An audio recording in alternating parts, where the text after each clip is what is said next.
Hey everyone, hope you're all doing well. The game, oh there it is. The game wasn't capturing for a moment. Sorry, no fancy get up today. I'm feeling lazy. It's Monday and I had a long weekend of worrying about Monday and then a Monday. But things are good. You know, worried or nothing as per usual. But yeah, got my blanket, got my Ace Attorney, got you all. Let's continue our journey of turnabout recipes with our weird French man. Quick recap for anyone who needs a refresher. I'm gonna try to refresh your memory at the same time as mine. Maggie works at a French shop that sucks. Their food is terrible. The dude probably tried to poison someone. There's an old man in the park with a weird rubber nose that droops and drapes, and he really likes girls in waitress outfits. And then there's some crazy like bike dude that people somehow mistook for us. And that's a recap of what happened last time. So anyway, let's get the trial going. Oh, I see. I guess I should have expected this. Nobody saw the other guy, huh? But he was there when I took the coffee over, sir. Scout's honor. Maggie. Sorry, Maggie. Yeah, Detective Gumshoe. Are you doing all right? How are you feeling? As if you need to ask either question, sir. Don't let him get you down, Maggie. Don't forget to eat well, okay? Roger. And yo! Yes? You'd better square this case away. Got it, pal? Maggie's innocent, you hear? If you screw up, then I'll be doing some squaring away myself. Squaring away some paperwork for your arrest. I think he's serious. Hey, detective. You're on our side for once, right? Yeah. So you'll be able to help Maggie out, right? Really? Can you, sir? Of course. Got the situation under control. I'll be the first witness on the stand today. If something I say doesn't mesh with the facts, make sure you point it out, alright? Sure. Okay, we're forming a united front today, pal. You get me?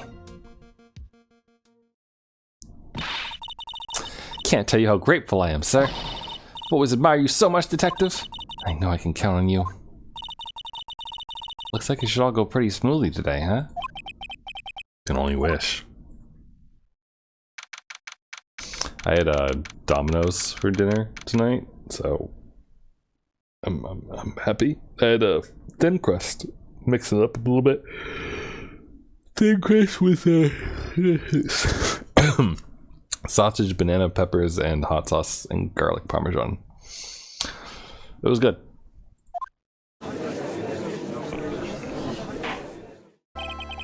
Court is now in session for the trial of Maggie Bird. The defense is ready, Your Honor.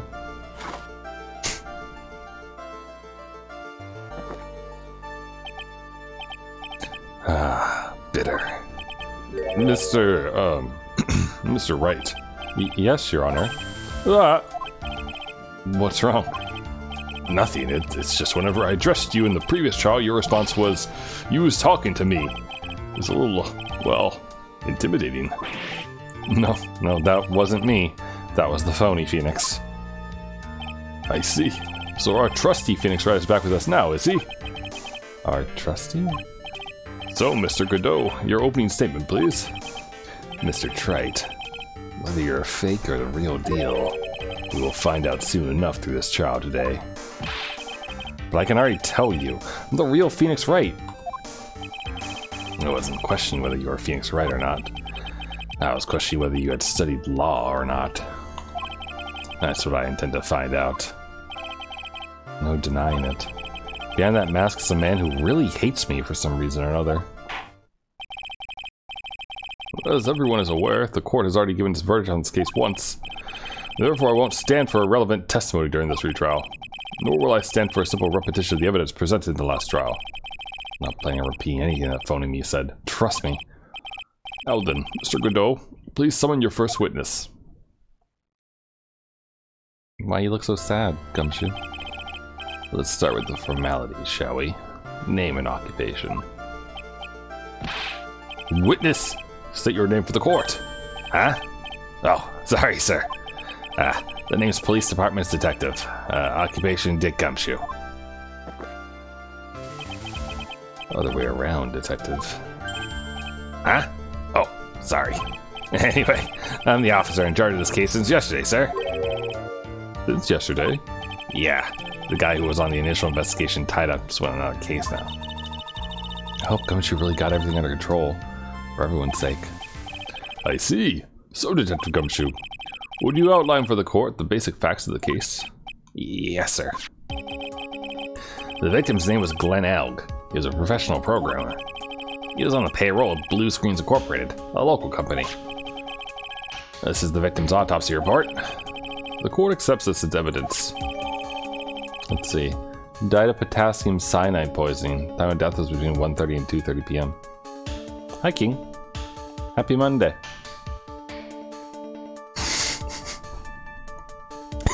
Imagine if that's how courts worked. That's how the court of the internet works. Have you seen, So, I found out yesterday that B25, the better Twitch for TV, those emotes on there, that there's like, not only is there a dies from based, but also like a lives from based, which is like the exact, like they reverse the GIF. I wonder if I can find it.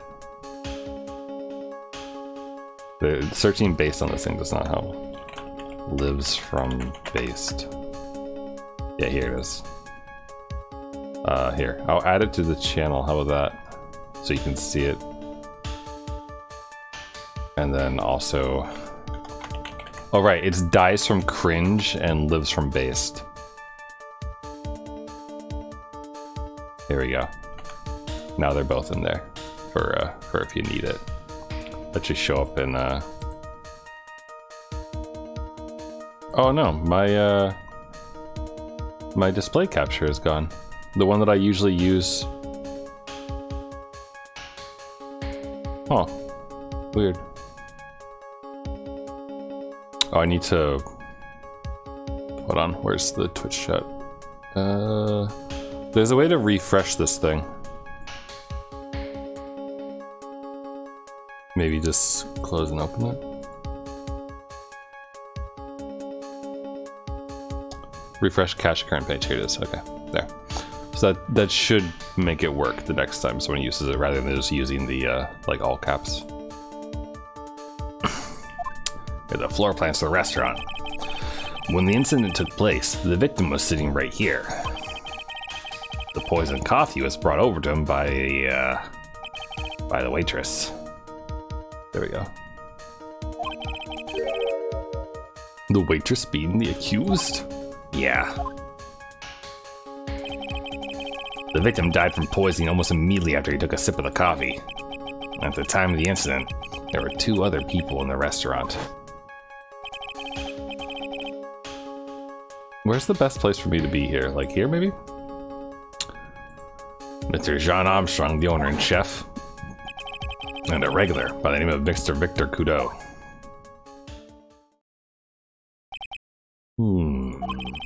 It still seems to be a very straightforward case to me.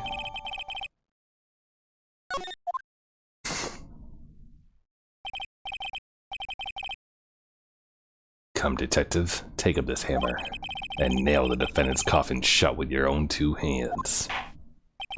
Now then, Detective Gumshoe, let's have your testimony. Yes, sir. Come, detective.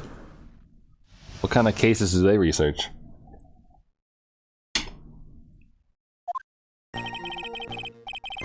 When the incident took place, the victim was alone at his table, sir. We understood that the guy, Glenn Elg, was listening to the radio at the time. Traces of poison were found in his coffee cup. And what we found was potassium cyanide. That stuff really packs a punch. And, looks like Miss Bird might have had, well, some kind of a motive. Clan Elga is a criminal name. It's also a palindrome, which is, I think, what they're going for. Using the dark aromatic depths of coffee to conceal the poison. Classy lady. Wrong, Godot. The facts of this case seem to be ironclad. Mr. Wright, I would ask you to begin your cross-examination, but... Yes? Please. No intimidation tricks this time around. Is that understood? I already told you that wasn't me.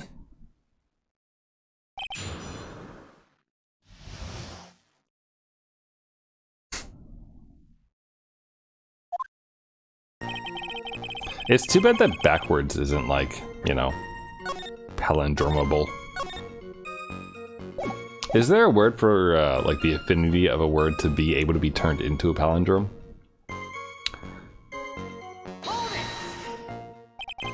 Can I stop you for just a minute?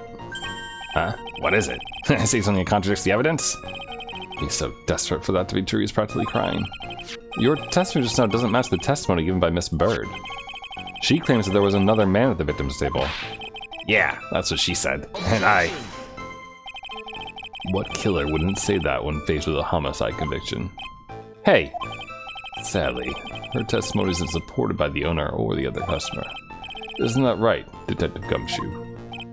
Yeah, it's true. Their two testimonies tie up on that. They both said there was no other guy at the table. What should I do? Should I press on this point a little harder or not? Yeah. Shove. Press harder. Well, maybe the other witnesses just missed him. Perhaps their view of the victim's table was obscured in some way. That argument is as weak as the coffee at Tres Biens, right? I have here in my possession a ticket. A ticket? Looks more like a photo to me. Yes, a one-way ticket to Guiltyville. Population, the defendant. That's so stupid.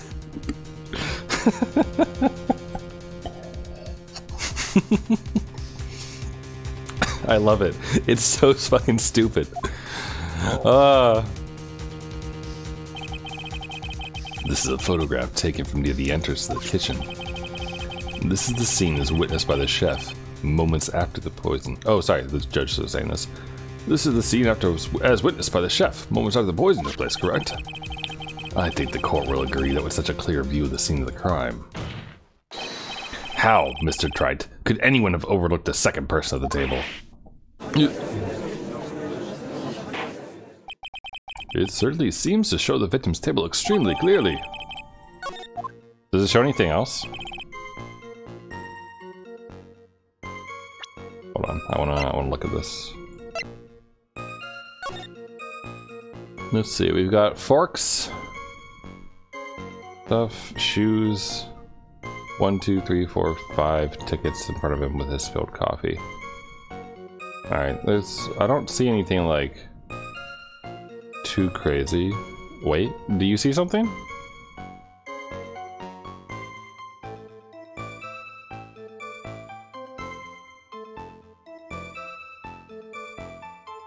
I mean, is the chair pushed out at all? I mean, this chair is like pushed in. This one's pulled out a little bit, which might indicate that someone was sitting there. He was listening to the radio at the time. He was listening to his radio, you say? Yeah, he had a portable radio in his chest pocket. Maggie told us that too, didn't she? Something about how one of them had some sort of earpiece. What should I do? Should I press on this point a little harder or not? I think I want to press on everything. And what was it that the victim was listening to on the radio, Detective Gumshoe? Huh? How should I know? Thanks a lot. I'm now one step closer to the middle of nowhere. This isn't going very well, is it? Detective, could you perhaps tell us about the poison and how it was used? Traces the poison found in his coffee cup. So, traces of poison were found in the coffee cup and nowhere else? Not sure I get you, pal. Was the poison a liquid? Or was it a powder? If I had to put it in layman's term, I'd say it was a powdery substance. So the poison could have been in anything that was on the table. Sugar, salt, pepper. Do you put salt and pepper in your coffee, Trey? The victim took his coffee black with no sugar. It seems that the poison could only have been in the coffee. What should I do? Should I press on this point a little harder or not? I mean, probably not. There's probably nothing to gain from this, but we got evidence from the last one, so... You salt your coffee. Like a salted rim. Like tequila shots. Coffee shots. Are you absolutely certain that the victim even drank any of his coffee? What do you mean? According to this file, the poison was found in the victim's coffee cup. But what proof is there that the victim ever drank any of it? He's dead? Hey, you're right, that's what I was thinking. In case you were wondering, that last objection was for the detective there. Huh? For me? Oh, hey, you're right. You may be fooling the court, but I'm not falling for it. If you have the time to waste, you have the time to present that piece of evidence. That piece, sir? Yes, that piece. What piece was it again?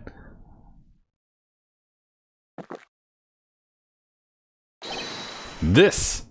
Oh, you douchebag! I'd be grateful this coffee's only hot enough to give me first degree burns. Oh no. Now the coffee is salted. Oh, now I remember. This is the, victim's coffee cup.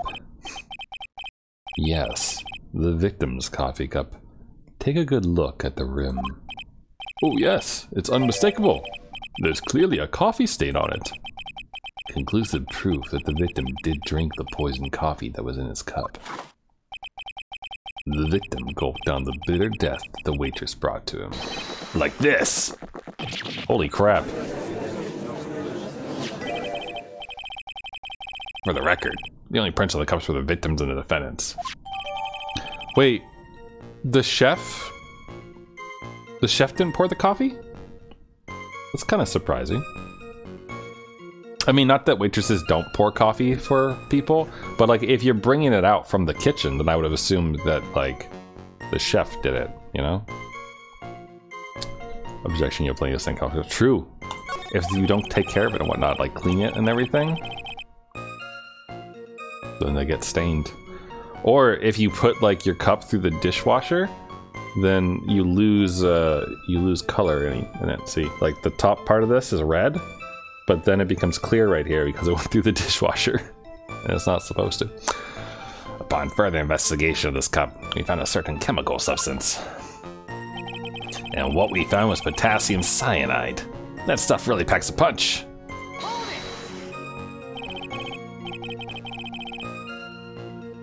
I've heard of that chemical before. It's in bananas. Exactly how strong is this poison, Detective Gumshoe? It's, well, that stuff's lethal. Eat too much in your history. How much is too much? A lethal dose is 0.2 grams. That's not enough to finish anyone off. 0.2 grams? How much is that? You know when you swab your ears for earwax? Yeah, about that much. Earwax, huh? Sounds like something Gumshoe's got an abundance of. Such a small quantity of poison could have been concealed anywhere. And, looks like Miss Bird might have had, well, some kind of motive. Our evidence that we have going on here. What do we have? We have the lunch special, loan contracts, scooters. We don't have the ticket, right? No, no ticket.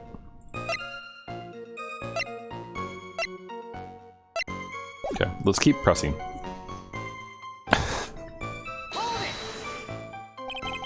Some kind of a motive? Yeah, but if you ask me, it's been blown way out of proportion. You know what my golden rule is, detective? Chuck out a bad cup of coffee. You can always get another. Huh? I don't get it. I'm sane. We can always get another witness on the stand if we have to check you out. So stick to the facts, Detective. Now then, what was Miss Bird's motive? Come on, Gumshoe. She was, they said she wanted to steal a lottery ticket. I knew it. That's what we heard yesterday, too. It disappeared from the scene of the crime. And it wasn't just any lottery ticket. It was a winning ticket for $500,000. Mr. Armstrong knew about the ticket too, didn't he? But he stole the wrong one. Then, is it possible Maggie stole the winning one? What should I do? Should I press on this point? Yes. Wait a minute. The mere fact that the lottery ticket disappeared in no way implicates my client. I have here in my hand the very ticket in question. That's the $500,000 lottery ticket? One of the female police officers found it when she was conducting a search of the defendant. What? Okay, that's a bit damning.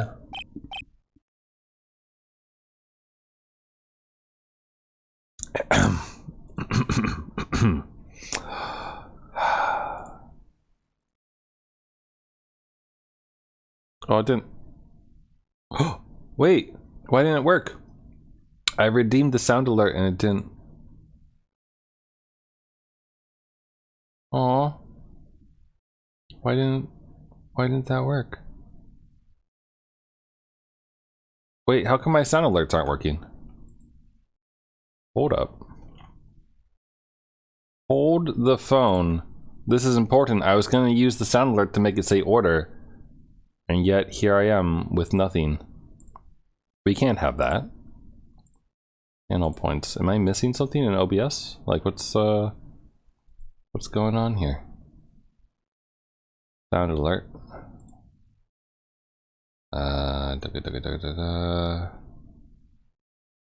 Where is... Can't remember. Is that stream alert? Dashboard sound alert alerts. Hold on. Log in with Twitch.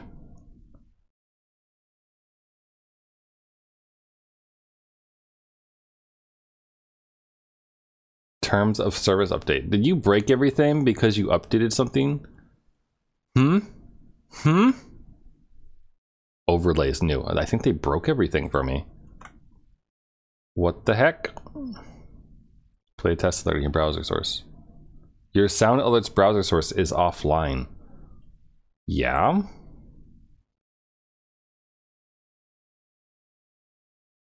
Okay, well that explains that, doesn't it?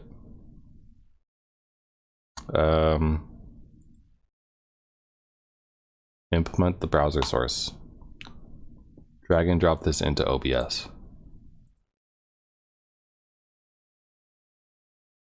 Okay. Let's try that again, shall we? One moment. Dashboard.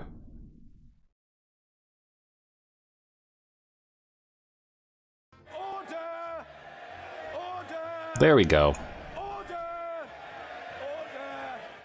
I'm gonna make that make the sound alert thing be beneath the game though. We don't need the alert taking up screen real estate. And then here, King, I'll replay yours as well. Objection! There we go. Looting a corpse is not a crime. I just read your message. Good. Very good. He's quite a lucky bird, our little waitress. You will submit that ticket as evidence to the court immediately. Better keep an eye on that ticket. The way the judge's voice is quivering. Found during a body search of Maggie. This ticket was presented to the court in a previous trial too, but it feels heavier now somehow. Ha! $500,000, you say? It's just a scrap of paper. What matters is where it was found, Your Honor. And that's on Maggie's person, unfortunately. That's enough. The facts of this case seem overwhelmingly clear to me. The defendant had ample opportunity to commit the crime of which she is charged. Furthermore, it seems beyond reasonable doubt that she did indeed commit this crime. How would she know that the lottery ticket was the winning one? That's my question. The dude's wearing a headphone. Only he can hear the radio, right? And he has a bunch of tickets in front of him. How would she know? I like an old man who knows the score. There's also the matter of the $500,000 lottery ticket. That alone provides a very credible motive. I mean, for that sum of money, even I might be tempted to bend the rules. Oh man, an old man who's weak to the siren call of money. Not good, Nick. The evidence against Maggie is starting to pile up fast. Yeah, that's because the court has ruled guilty once already. I'd say it's about time to wrap up this repeat performance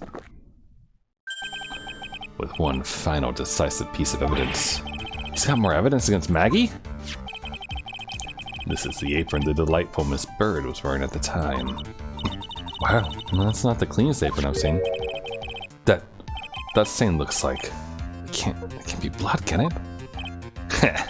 It seems the star of our play was a little flustered. And somehow spilled coffee on herself. The coffee? That's not exactly the first thing that caught my eye. Of course. The coffee stain is the most interesting thing about this apron. Now there's something else that stands out even more. Something else?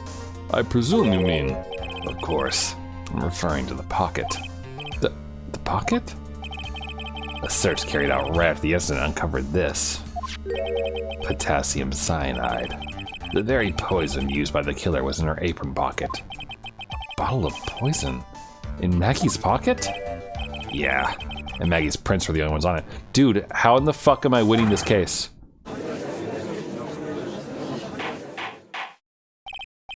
Order! Order! Order! The court will accept these items as evidence. Has a small pocket, but big stains. Carefully. Jeez. Like, this has Maggie's fingerprints on it. Why does it have Maggie's fingerprints on it? There's something still bothering me, Mr. Godot. Why have you not explained the bloodstain to the court? Is it raspberry? Bloodstain? What bloodstain would that be? Don't play games, prosecutor! The blood-colored stain that's smeared all over the apron. That's ridiculous. No one told me anything about a bloodstain. I don't need to be told, just look at it. Well, detective, could this stain really be blood? No way, sir. That's, it's just ketchup, sir. Ketchup? She must have gotten some in her apron while taking someone to her breakfast that day. You could have spoken up a little sooner, Detective Gumshoe. Pull a stunt like that again and how you drink 20... Sorry, I was about to say 27. Drinking 17 cups of ketchup, witness. Thought everyone knew what it was already. Haven't seen anything yet to make me doubt the last ruling I made on this case. The motive, the opportunity, and the supporting evidence. They've all been clearly established. Well, Trey, seems you really are a phony after all. I really know how to drive a man's nuts. Witness, please continue with your testimony. Describe for the court the crime scene and the findings of your investigation there. I wonder if you're not supposed to press on this. Like, I wonder if you're supposed to, like, present at some point to, like, stop this. Also, I need more liquids. Because I have run out. So, give me a second. I'm gonna go grab a can of Diet Coke, I guess? It's either Diet Coke or, like, lemon seltzer. I'm thinking I'm gonna keep enjoying Cokey beverage. So, in the meanwhile, it'll take 2 seconds. But, do I have a silly video to show you while I run off? Which one's this one? That's only 9 seconds. That's not enough. That's not enough!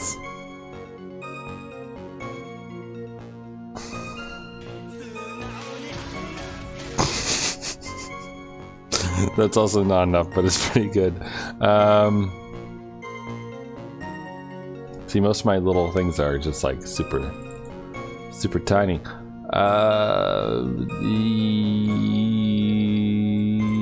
How long are you? I need one that's like 10 seconds long. This is 8 seconds. Alright, I'll be right back. Yeah.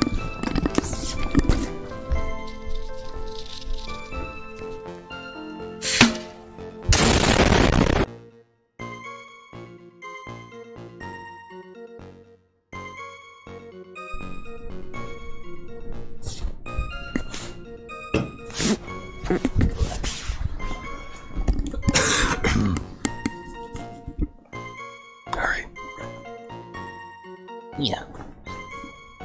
If you don't play video games while like cozily under a couple blankets, are you even playing games? Are you? Also, it's been a while since I've seen this, so I'm just gonna watch it again.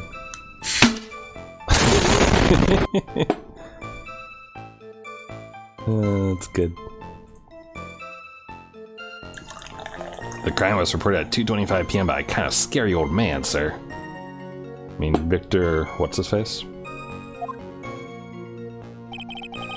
Poor Maggie had passed out from the shock. Must have been real tough for her. Oh, space doesn't advance it. Huh. So hoping I could press the button. The victim didn't have any identification on him.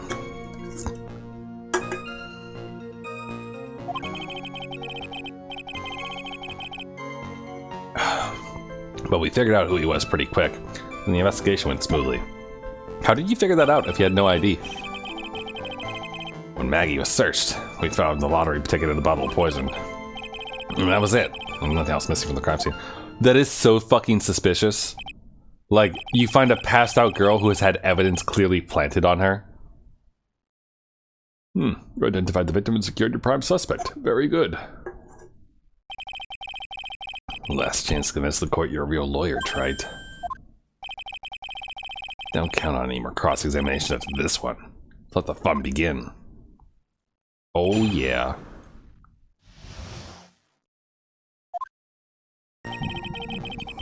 Excuse me.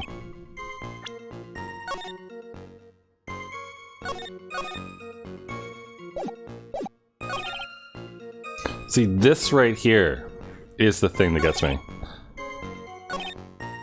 But let's press, let's try to get as much evidence as we can, enough things to work with, and then we'll figure it out. Scary old man, Detective Gumshoe? There's an old man who's a regular at the restaurant where the incident happened. We're obviously talking about the same old man.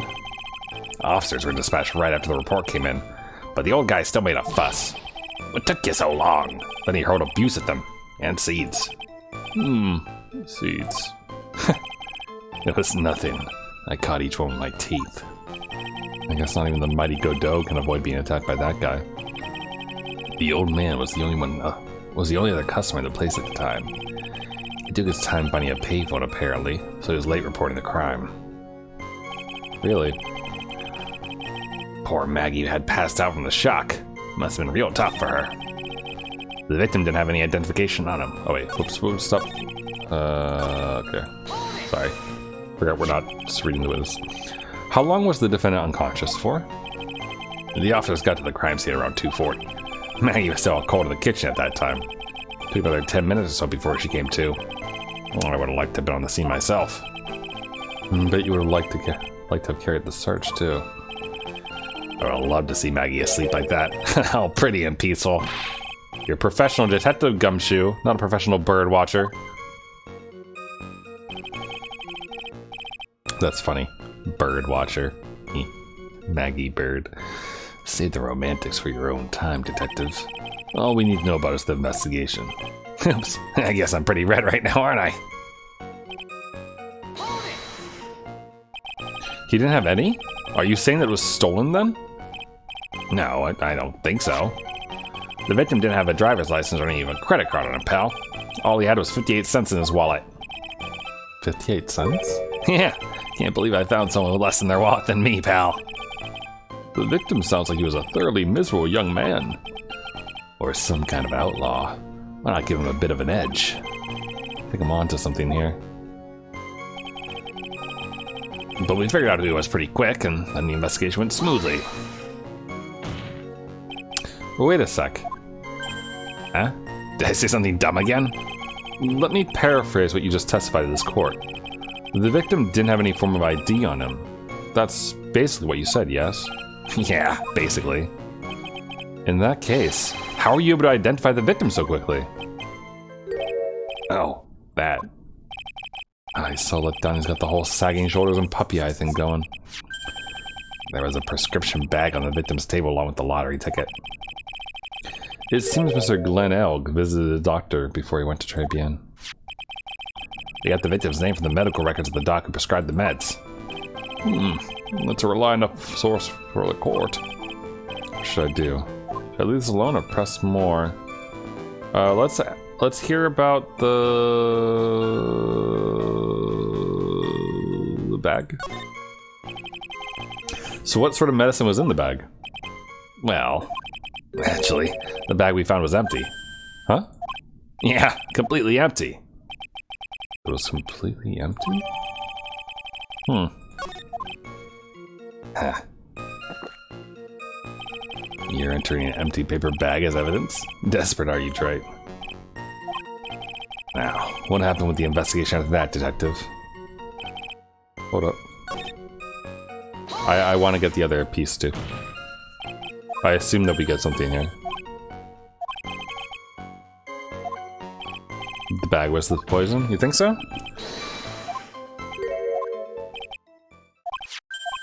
I feel like an empty bag would work well as a glove. If you were trying to move a bottle of something onto someone else. Oh, we don't get any more. Really? I did just press on this, right? Not on the other one? I just want to make sure that we can't get anything else. Like, is the insurance nothing useful? Oh, I must have clicked the wrong thing. Nope, never mind. Okay, it doesn't give you more. But the defendant had been passed out for a while, correct? In that case, isn't it possible someone planted the evidence in Maggie's pocket? Hey, yeah, you've nailed it, pal. Happens to me all the time. At an apartment party the other day, and when I got home, I was wearing the boss's shoes. Keep up this crazy testimony, detective, and those shoes wound up down your throat. Sorry. So, Trite, someone planted the evidence in Maggie's pocket? It's a pretty bold statement. Care to back it up with some evidence? Well... I'd love to if I had any. It appears you have no evidence to support your theory, Mr. Wright. Continue with your testimony, witness. And that was it. There's nothing else missing from the crime scene. Nothing, huh? Nothing at all?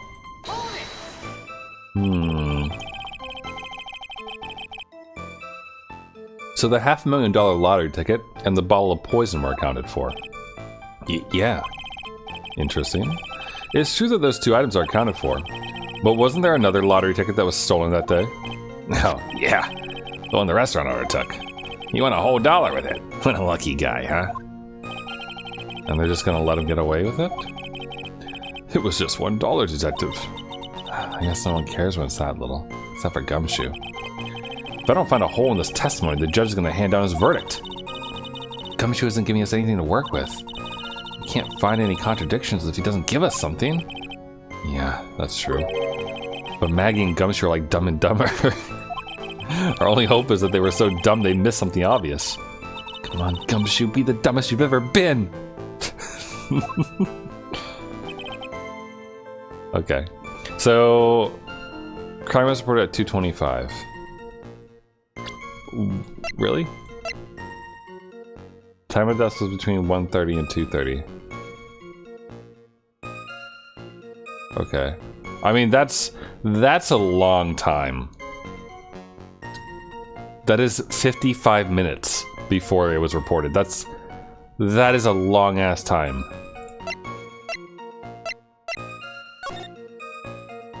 The bomber under the 500,000 bomb, 100,000 MC bomber.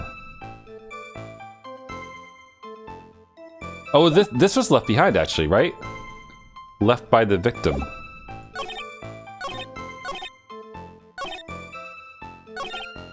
There's nothing else missing from the crime scene. Hold on, can I... Can I present this? No. Alright, never mind. Whoops. Okay. Present the bag on nothing else missing. Oh yeah, that's true. Because, like, he should have had a prescription.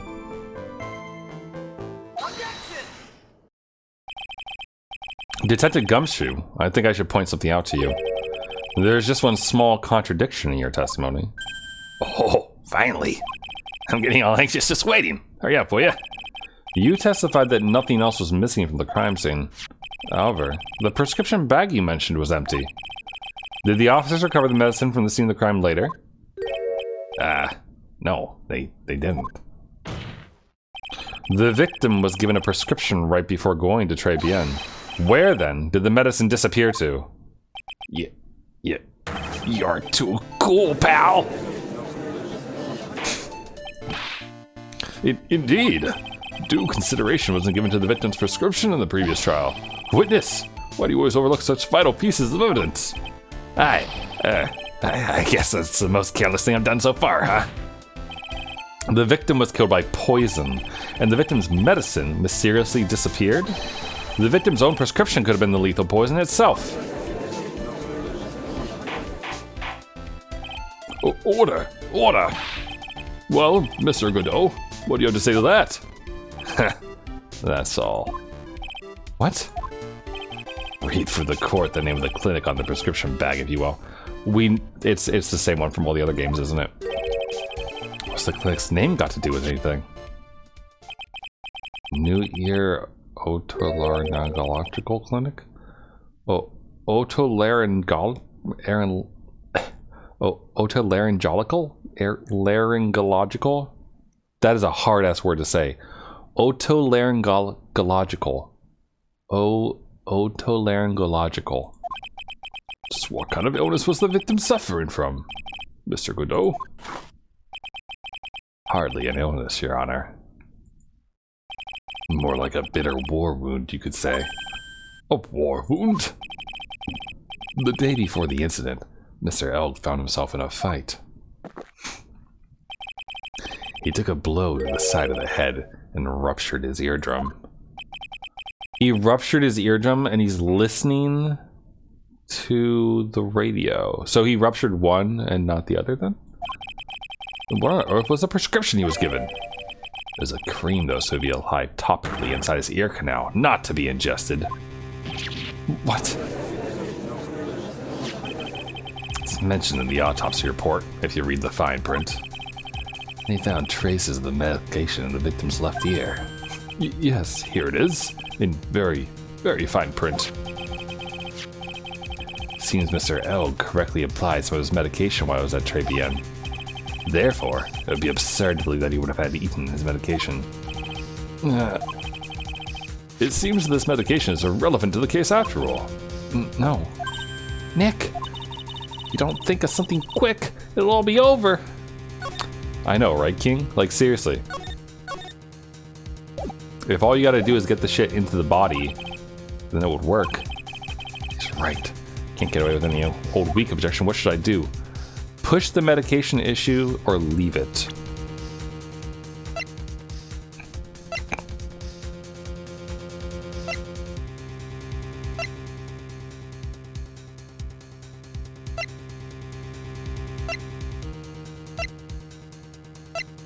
I don't think I have anything else besides the medication issue, right? Only moments ago, Mr. Godot made the following statement.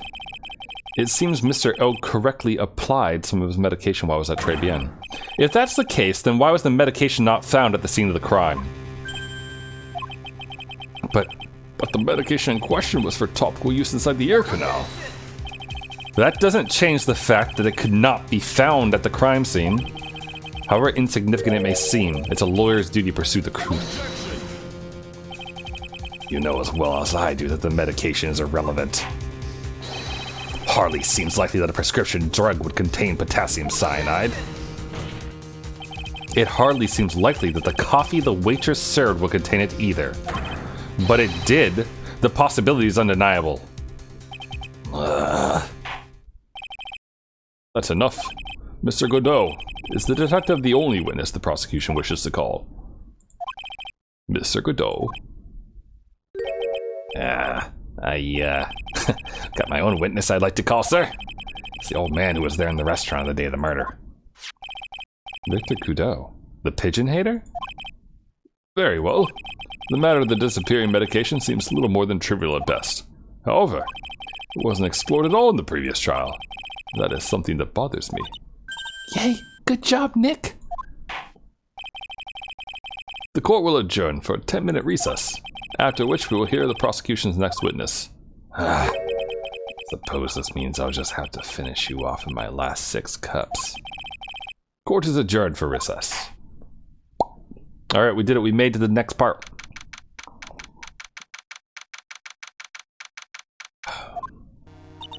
Ew, that was close.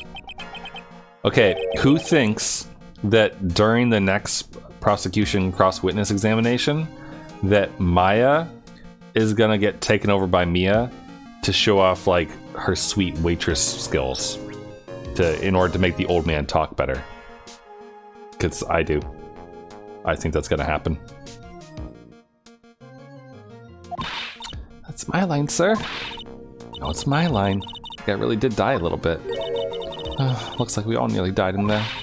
Can't believe Detective Gumshoe. How could he betray us like that? Huh? He said he'd help me, but he totally set me up. I don't think he meant to do that, Maggie. He was backed into a corner. I mean, the guy's got to do his job, right?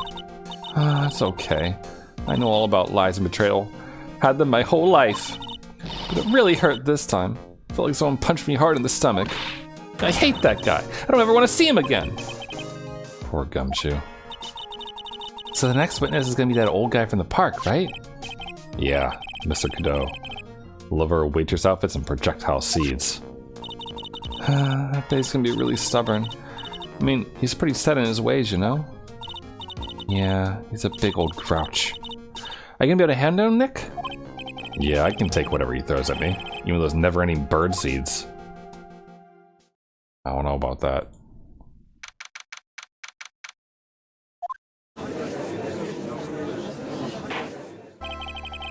Court will now reconvene for the trial of Maggie Baird. Mr. Godot, your next witness, please. The prosecution calls the lucky old-timer who caught the show over a cup of coffee. Will the witness please take the stand? Oh, he brought his seeds. Good. Name and occupation, if you don't mind. The name is Victor Godot, born and bred in the land of the rising sun. Honor and duty are what make me. Mind you, I can be quite emotional at times, too. We don't need to hear about that, Mr. Godot. Just tell the court your occupation. My occupation? Ha! Listen, young un, how much call do you think there is for kimono embroidery here? Kimono embroidery? That's what I do, or did, back in Japan. I embroidered family crests on kimonos. My ancestors were embroidered kimonos before this country even existed. Wow, a real craftsman. They're a dying breed. Hey, maybe you could embroider my costume sometime. Anyway, like I said, there's not much demand for that kind of thing here. So I had to take a job working the cash register at a burger joint, pretending to smile. That burger joint would have been better off putting them in the kitchen. Now then, witness, were you in the restaurant at the time of the incident? Oh, yeah. I was eating some seeds over a cup of cappuccino. Seeds? What do you think these are, I see. So you saw everything that happened, Gramps. Did I? Oh, yes. Oh, yes, I did. Well, I saw it all. Then please, tell the court. We're all ears. Sure. I'll tell you. I'll tell you every last detail. He's really getting into this.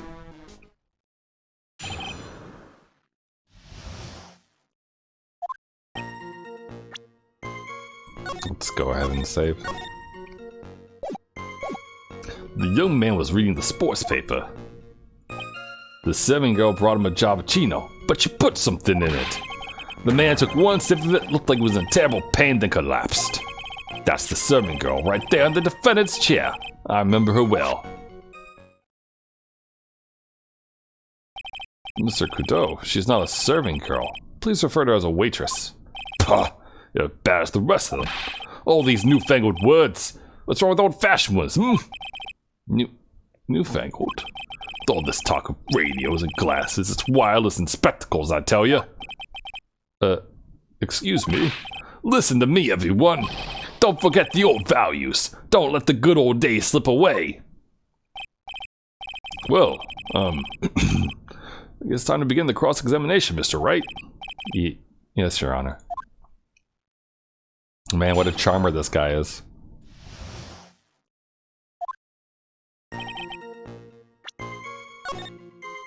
Was he reading the paper? He was doodling on the paper, wasn't he? Oh yeah, it is a sports paper.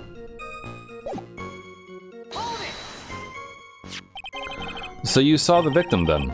You saw Mr. Glenn Elk? I wanted to know if Guts and Braun retained his championship or not. So I was looking at the sports paper the victim was reading, huh? And at the location in question, there are partitions between tables on the same side of the restaurant, right? So what if there are? If you say that you could see the victim, that means you were sitting at a table on the other side of the restaurant, correct? Pah! Like go to that place to drink Javachino. I don't go to sit. I don't know which table I was sitting at. You mean you go to the eye of the waitress?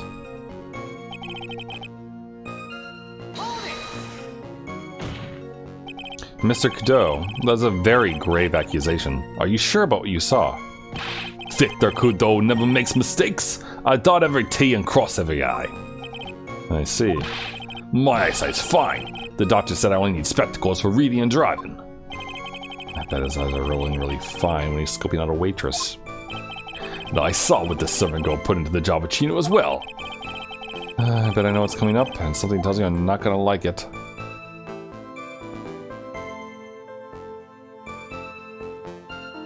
The whole truth. Your Honor, we need more clarification on what was put into the victim's coffee. I'd like to ask that the witness add what he knows about that to his testimony. I agree. Witness, will you enlighten us, please? Sure. Boing. There's no question about it. She very conspicuously put some white powder in there. Did she really put that into the coffee? You doubt me, boy. She took some out of a small brown bottle and sprinkled it in. Brown bottle? I guess it's brown. Couldn't she have been adding sugar? Sugar? In a small brown bottle like that? Like that? Witness, could you please describe the bottle in more concrete terms? A bottle like this, perhaps? Oh, there it is! That's the one! That's the bottle of potassium cyanide, I presume? So what did the accused put into the coffee? That is clear, don't you? Ugh.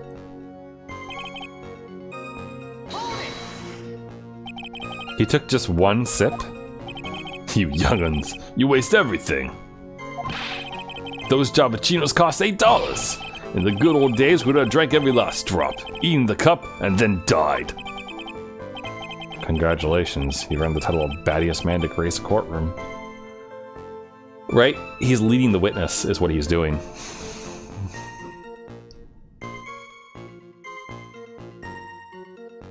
Also, I'm curious about this. Baddest man to grace the courtroom. I don't know about that. We've had some pretty bizarre people in the courtroom.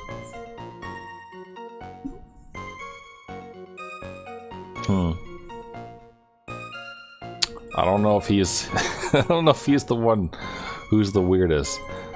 But I'm not sure who I would choose to, like, you know, to be that one. Because there's a lot of weirdos in this. For example, you know, this guy. Mr. Cringe. He was definitely something to witness. Also, we've had, not him, but we've had, Meekums, or whatever his name is, as well. Who's a little bit batty. So it's an immediate death? Well, potassium cyanide, I suppose that is possible. Oh, yeah, he slumped over without so much as a twitch. I felt the Javachino I just drank turned sour in my stomach. Oh yes, I know that feeling. And the waitress? I presume she is... That's the servant girl right there, the defender's chair. Remember her well. You said I remember her well in reference to the waitress. Did she have any particular features that you could identify her by? Particular features? Oh, it's a disgrace, that's what it is. Sorry. You can see all the way up to her? You know, she's practically naked in that uniform. So the particular feature you recognize about the waitress is her outfit? But anyone could wear just such a uniform. Even me!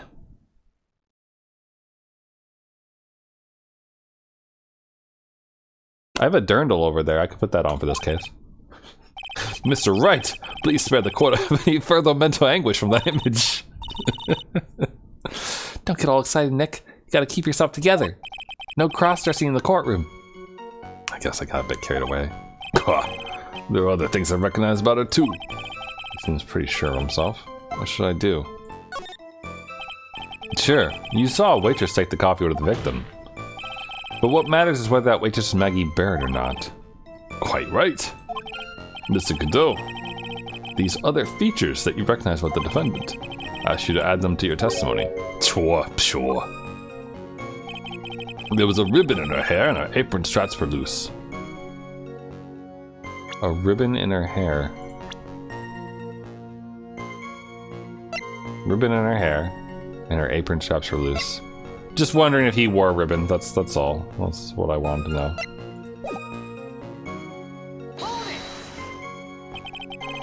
Apron? Good point. Was the apron dirty or not?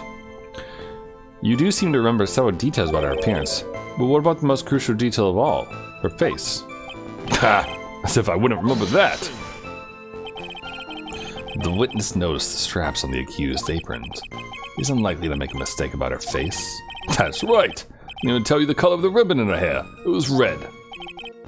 So you see, there's nothing wrong with the witness's eyesight. There's no doubt he remembers the waitress pretty well. What should I do? Get the feeling there's something more to this somehow. Ask what the waitress is back? We need proof he's colorblind? What? How am I supposed to prove that?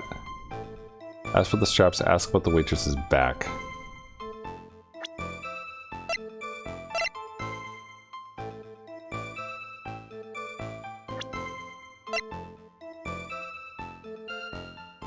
Straps? Red ribbon? Maybe? Red ribbon? Straps? Ask about the back. The identifying features you described are all things you would see from the back. So what? Is it possible that you never saw the waitress from the front at all? Objection! He's got you there, Gramps. People normally talk about facial features when they're tasking to describe someone. But this witness's testimony is nothing but straps and ribbons. This is harassment! I tell you I'm not obsessed with straps! Or rhythms. I'm just telling you what I saw. Mr. Kudo, the court requests that you add details about any identifying features. Features you observed from the front, that is, to your testimony. Sure. This old man's testimony is getting longer and longer. If I can't find a hole in it soon, it'll get even longer, I bet. There wasn't anything that caught my interest about her when I saw her from the front. Because she didn't because Maggie is like a little, you know. Oh wait, yeah, you're right. The ketchup would be a thing that would draw your attention for sure. We'll press. You didn't find anything to be distinct, but you did clearly see the witness's face, yes? No question about it. And I come this far to back down now. Victor Kudo never backs down. Not the answer I was looking for, but okay. This has turned into a matter of pride for old CD now, I guess. Wonder if he really did see Maggie's face or not. Like I thought, we need some concrete proof. Proof that the guy didn't see the waitress in the front. He probably had his eye on the waitress the whole time, that's why he was there. But he was there for the cute outfits, right? Not the waitress. Like, I guess. Which makes a good point, though. Hey, did I just say something clever? I wonder if the waitress Mr. Kudo saw really was Maggie. This we have to figure out, Nick. Okay, yeah, I feel like it's pretty obvious what we're doing here. Right here. How about this giant fucking stain? Mr. Kudo, I would like you to please take a look at this. Ugh! That filthy thing with soup filth like you just perfectly. Actually, it reminds me of what my grandson looks like just after he's done eating. Have you ever seen this before? Of course I haven't. Do you think I'd forget something as dirty as that? Well, you half-witted clot.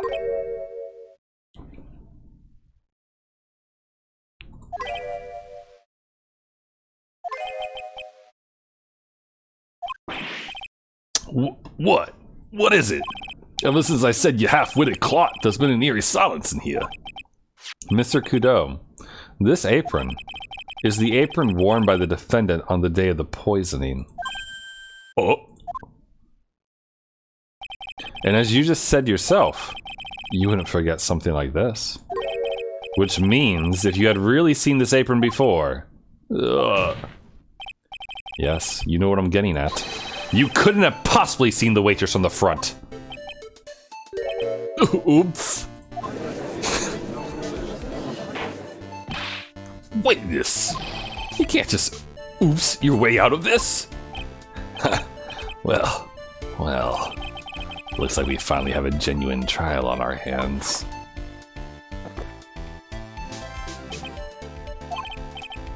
Listen, Trite. Here are the facts. On the day of the incident, there was only one waitress in the restaurant. That being the defendant, Miss Maggie Bird. Exactly. And when that one waitress put the poison into the coffee cup... I'm with you. This old guy was watching. Hope you understand the gravity of the situation, Mr. Kudo. Wouldn't he smell the almonds then? Cyanide smells like almonds. Fun fact. The fate of the defendant may have rested on what you say you remember seeing. Just tell the court exactly what you saw, Gramps. You want him extra dead? You gotta make sure that he's like buying almond coffee that day or something. You can rely on me, Captain. My noggin's in perfect working order. I can't remember a single occasion when I forgot what burger a customer wanted. You can't remember? Probably more like he messed up so many times he's blocking it out. Very well. Let's just test just how good your memory and attention to detail is, Mr. Kudo. Tell us what you remember about the victim. By the way, that fun fact about cyanide smelling like almonds. Smelling / tasting like almonds, I believe, is something I learned from a movie I watched over my holiday break. So I'm assuming it's right, because why would they put it in a movie if it wasn't true? But it was The Kingsmen? The prequel to Kingsmen? It was pretty good. It was an enjoyable movie. Good, like, you know, silly action flick. He was another of those pesky young types, wearing a broken pair of spectacles. He had a newspaper in his right hand, and the noisy brat kept rustling his pages. In his right hand, you say?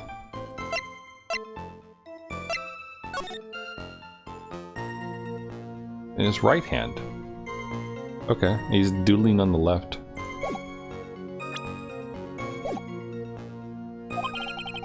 The young man was listening to the wireless, I remember that well. Then the serving girl in question brought over the Javachino. The little fidget picked up the cup with his free hand and took a sip. Also, hold on. Again, left hand stuff and whatnot, but we have a picture as well, right?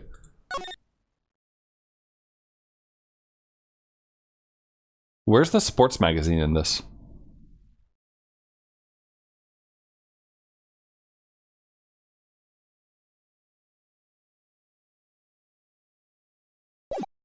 This picture feels like it's going to be maybe important for this.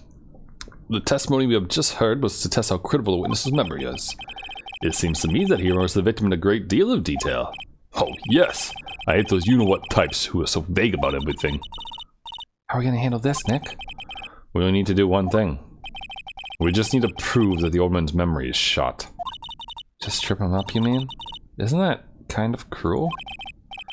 I suppose, but it's what I do best.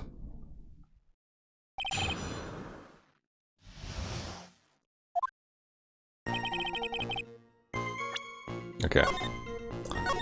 Was he wearing glasses? Because I don't really remember that, honestly. Wearing a broken pair of spectacles. A broken pair of spectacles. That's what he calls this, like, weird eye thing. Newspaper in his right hand, and the noisy brat kept rustling his papers. In his right hand.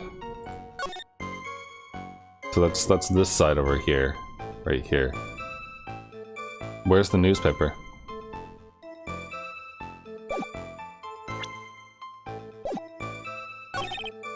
And he was listening to the wireless. No, that's true. And the serving girl brought it over to Cappuccino. Picked up the cup with his free hand, which would be his left at that point, and took a sip. With this left hand right here. Doesn't it look more like he was, like, probably sipping it with his right, though? Don't you think?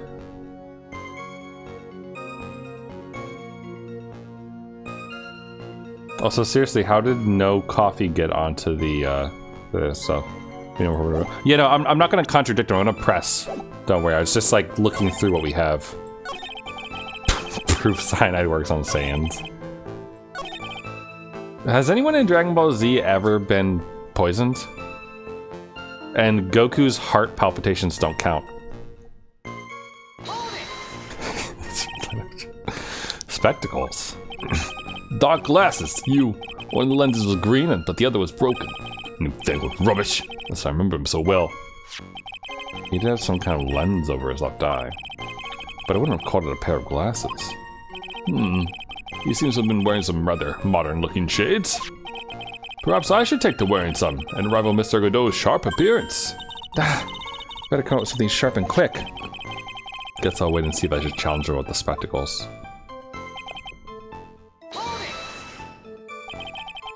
The newspaper was a sports paper, was it? That young hooligan! I nearly asked him, can't you even read without fidgeting? How was I supposed to be able to read the back page with all that rustling going on? I need to find out if Guts and Brawl retained his championship title. The back page?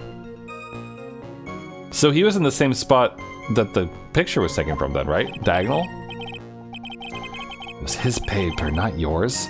Want to know about why don't you buy your own? What are you looking at me like that for? How dare you judge me? Ow, ow! Guts and Brawl got beaten yesterday, by the way. Anyway.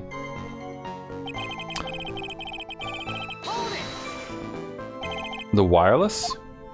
The decadent young rascal. In my day, it was one or the other. Read the paper or listen to the wireless. Oh boy. Using an earpiece. It's selfish, that's what it is. I was straining my ears, but I couldn't catch any of it. He couldn't catch any of it. Do you think that the dude had turned up the radio, like, a lot because he couldn't hear out of one ear? What are you looking at me like that for? How dare you feel sorry for me?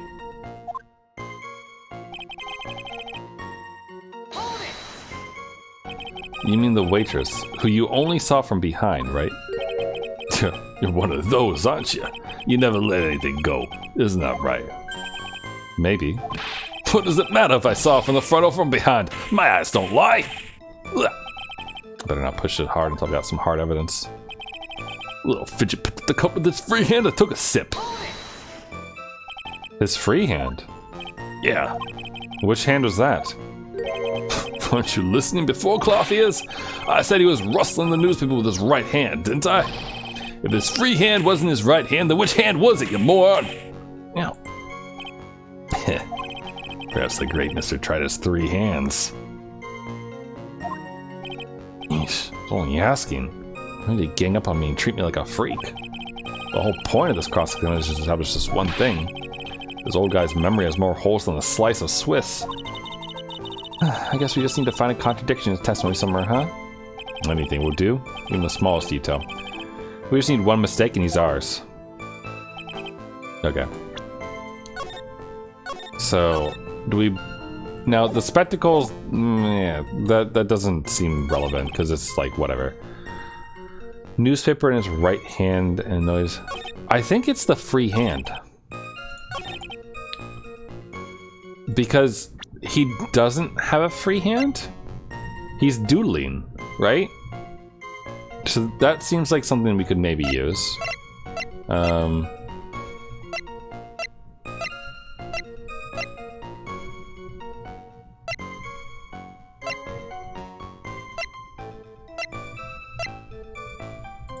Also, he had to apply his medicine too.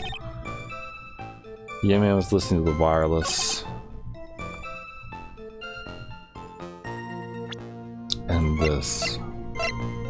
I'm also still kind of stuck on, like, looking at this, saying that the paper was in his right hand.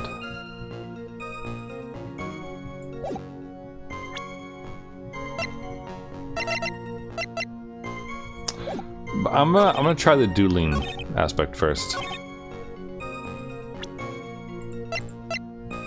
Though, I mean, like, he could have doodled at any time, so this doesn't really feel like the best thing.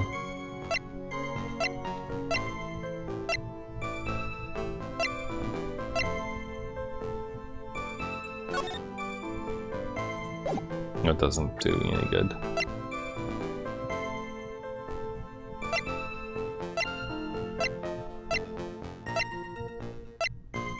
Job listings. Yeah, I'm gonna try this. No. I'm not sure I follow you. No. That's not it. Alright, let's try this again. Snowfall. Young man was listening to the wireless.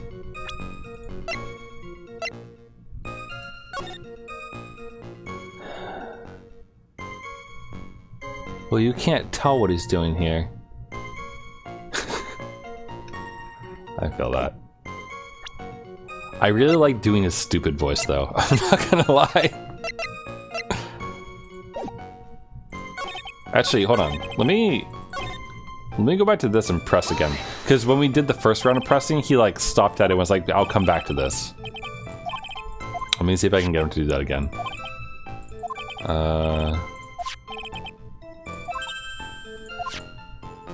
This part, I'll wait and see if I should challenge him with the spectacles. No, that doesn't work. I guess I could try it though. Let's see if it works. Nope. It doesn't. What would the best one be though for crossover for Ace Attorney and other IPs? Could Phoenix Wright solve like the Ashes of Cinder in Dark Souls 3 and like or Elden Ring with the power of his objections? Oh, he would do well in Elder Scrolls. Imagine Phoenix Wright Dark Brotherhood questline.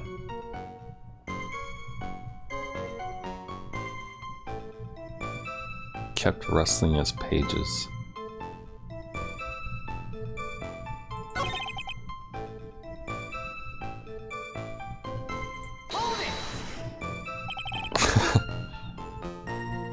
But the victim was Argonian. They're immune to poison.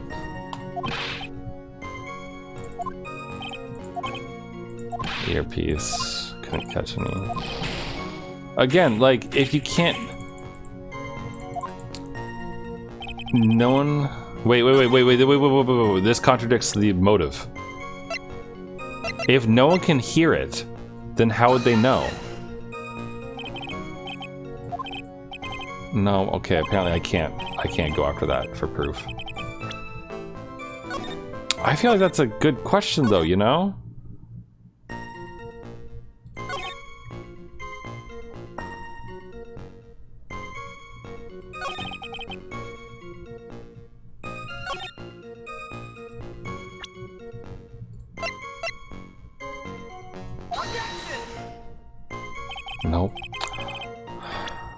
I feel like this picture is related to this somehow.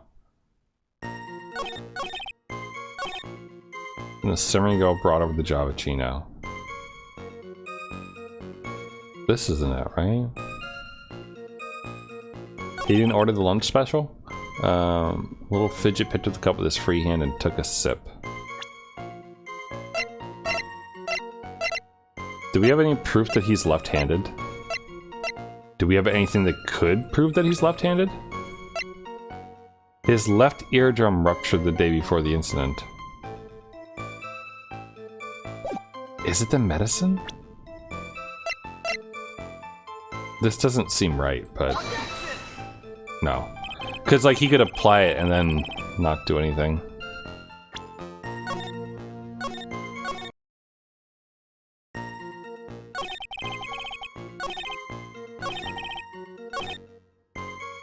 His free hand took a sip. Wait, here we go. Oh, wait, this does it. This does it. There it is. There's proof that he's left-handed. Or right-handed, or whatever. Mr. Kudo, do you remember what you were told at the start of this testimony? That this was a way of testing the credibility of your memory. I know. There's nothing wrong with my memory, I tell you, nothing. If I got anything wrong, I'll eat these seeds and sing the pigeon song. Care to tell us where this is going, Trite? According to Mr. Kudo, the victim was holding the paper in his right hand, while drinking coffee with his free hand, which would make that his left. God, what is this? Kindergarten? But I would like the court to please take a look at this. That's the cup the victim used, correct? Yes. And on the rim, you'll notice the mark left by the victim's lips. Yes, there is a stain left by the coffee. If you consider where that stain is, you'll clearly see that the victim was holding the cup in his right hand. Migite. But how? Well, Mr. Kudo, the court is waiting for your epic performance. You said you'd eat those seeds and sing the pigeon song. Gah! Is he not wearing shoes? The old guy, when they show him from behind with that thing, it doesn't look like he's wearing shoes. Mr. Kudo, I'm afraid this is simply not acceptable. I think the witness had better go back to the Wait! Yeah, I mean... Yeah. I mean, if it's a teacup, I hold it by the handle. If you think I'm gonna stand here and listen to you tell me I'm mad, you're wrong. I don't care about that dirty coffee cup. I know what I saw. You still insist on your testimony? That young brat was holding the cup in his left hand. Oh yes, no question. I'm a good law-abiding citizen, I am. It's that dead young hotbot and you spiky-haired yahoo, who are at fault. Me? Thank you, old man. We've heard quite enough from you already. Don't call me old man, old man! Been around for 68 years, I have. You can't ignore me. Listen to what I've got to say. Excuse me. I'm sorry, Mr. Kudo, but... Sure, why not hear a little more? Mr. Kudo! But this is my 16th cup of coffee, so this is your final stand. Thank you, Captain. You can rely on Victor. What kind of seeds is he eating anyway? Not sunflower, right? Left to right hands. I think this is how we prove that there was someone else there at the cafe. Because maybe he saw them from the other side. The boy was wearing the earpiece on the same side as the green lens on his specs. No, he wasn't. That's his left ear. It's ruptured. He kept fiddling with it all the time. He was fiddling with it just before he picked up the cup, too. Then he used the same hand to pick up the cup. His left hand. We know that the victim was wearing an unusual monocle over his left eye. It wasn't a monocle, Your Honor. It was a small computer monitor often used by programmers.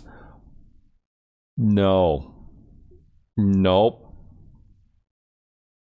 No, it wasn't. I'm sorry, I'm blocking it. But no. Programmers don't wear those. call center where people don't even wear those. Like what Google Glass never took off. A monitor? You mean like a television screen? The inside of the lens is a screen that displays computer data, called an HMD. It's a common tool in the victim's line of work. Really? HMD. Head-mounted display. Oh, I just found a great image. Holy fuck. Oh, it's like all JPEG to hell. Holy shit. I'm really upset that my my small display capture isn't working right now. Because good lord, is it silly. 1 second. Where is it?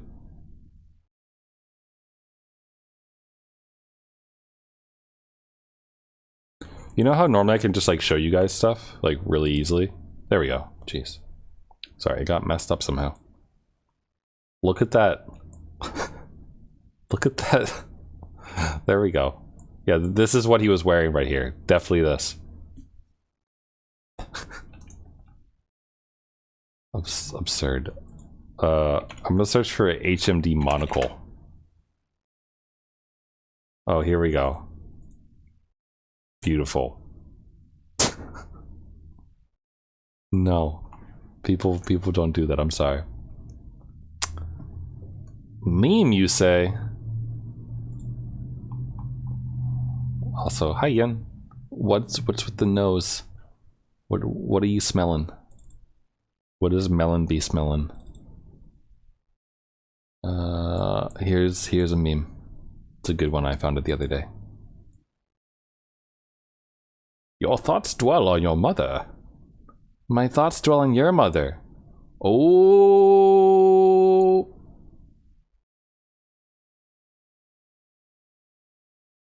I enjoy a good prequel meme every now and then. Even stupid stuff like this.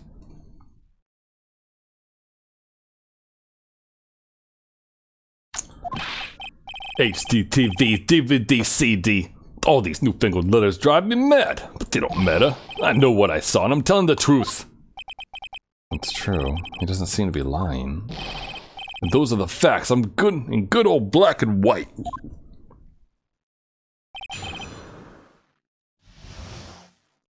Okay. The boy was wearing the earpiece on the same side as the green lens was. Right? No. No, he wasn't. Like, I don't even want to press, I just want to contradict right here. Because ear medicine.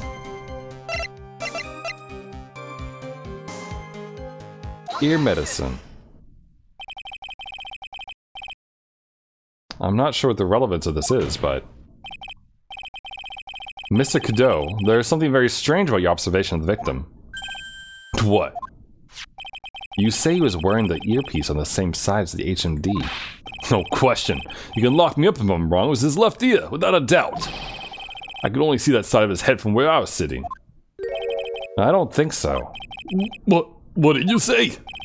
You're no doubt unaware of this fact, Mr. Cadeau. But the victim couldn't hear with his left ear. His eardrum was ruptured.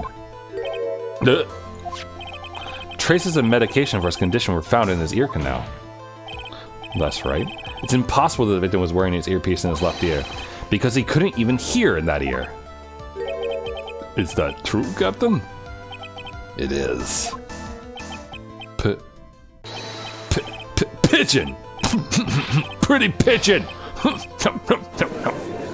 That's the pigeon talk, apparently. Order!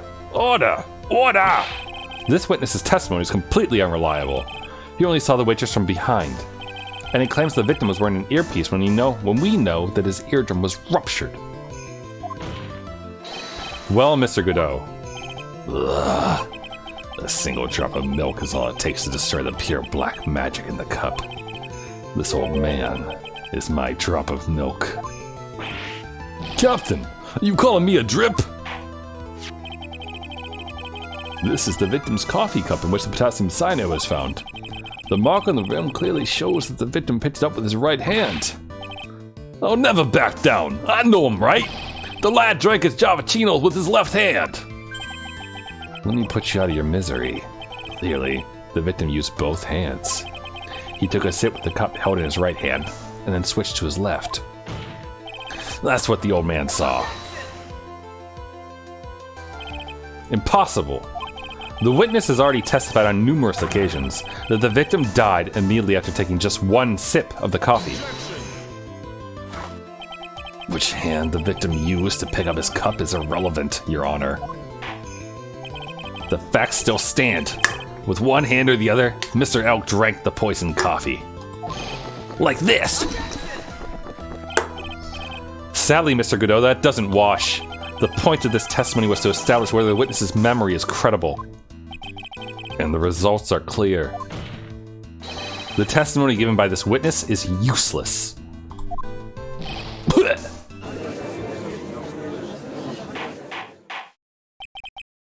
I believe it is time to conclude today's proceedings. I'm satisfied that the witness is not deceiving the court. But to be frank, his testimony is a farce. Did you have to be so frank? Take that, you pompous old fogey! I'm sorry, Mr. Kudo. You can't reach me from there.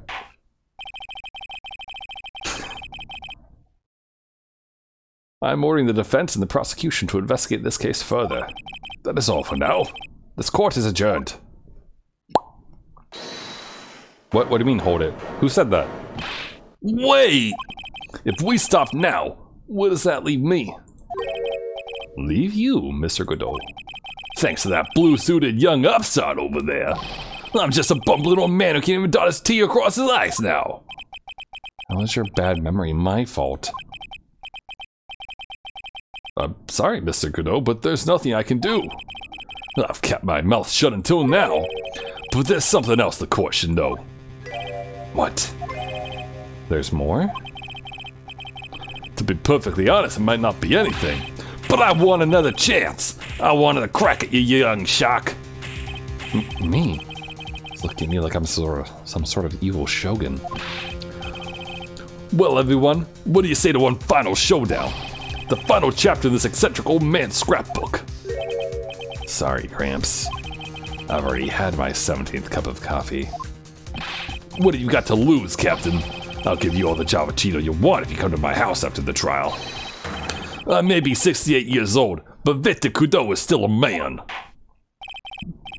That's enough, witness. I believe it will be quicker for the court to just hear your testimony. You bet! Much, much quicker! I can't believe this is happening. You better get ready, youngster. I get the picture, just quit throwing those seeds at me, would you? I'll be using some sort of infinite ammo code with that box of seeds. The final showdown. Doo-doo.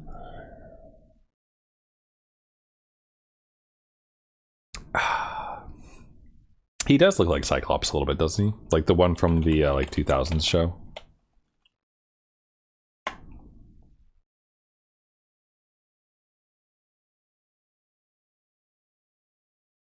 Oh wow. Man, did I just dig up a bunch of images. It's weird. I thought that the like this one right here, for some reason I could have sworn that there was a version of him that had like the thing, like more than one little line, but I guess not. This one has two little dots for some strange reason.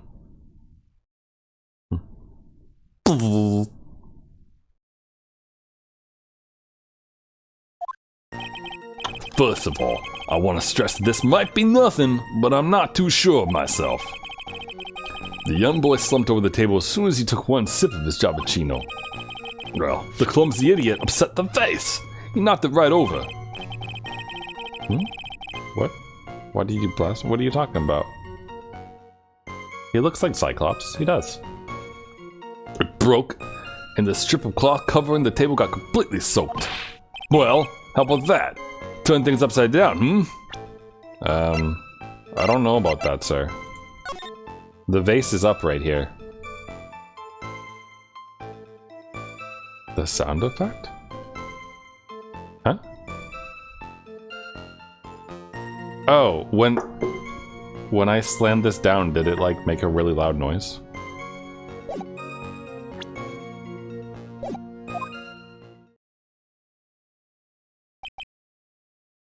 Okay. Is that all? Yes, that's all. I remembered it perfectly. Heh, you're doubting me again? You're doubting a poor defenseless old man? No, we're not doubting you, Mr. Kudo. Don't you get the feeling there's a question hanging on everyone's lips, Nick? Yeah, so what, probably. That's all I can think of, and I have to cross-examine this guy. You're bird brain! That's why all you can think. Very well. Mr. Wright, your cross-examination, please. Millet or red Milo seeds? Oh, I don't even know. Why isn't he just eating beans? Like, I can imagine this guy going like, washoy, and like throwing beans at people. Millet seeds. I want to see what these look like.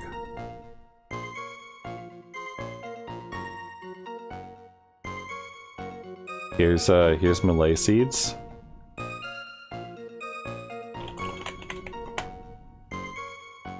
And then, are these just Azuki beans, basically? Wild bird feed. Well, he's feeding pigeons, right? So it could be these.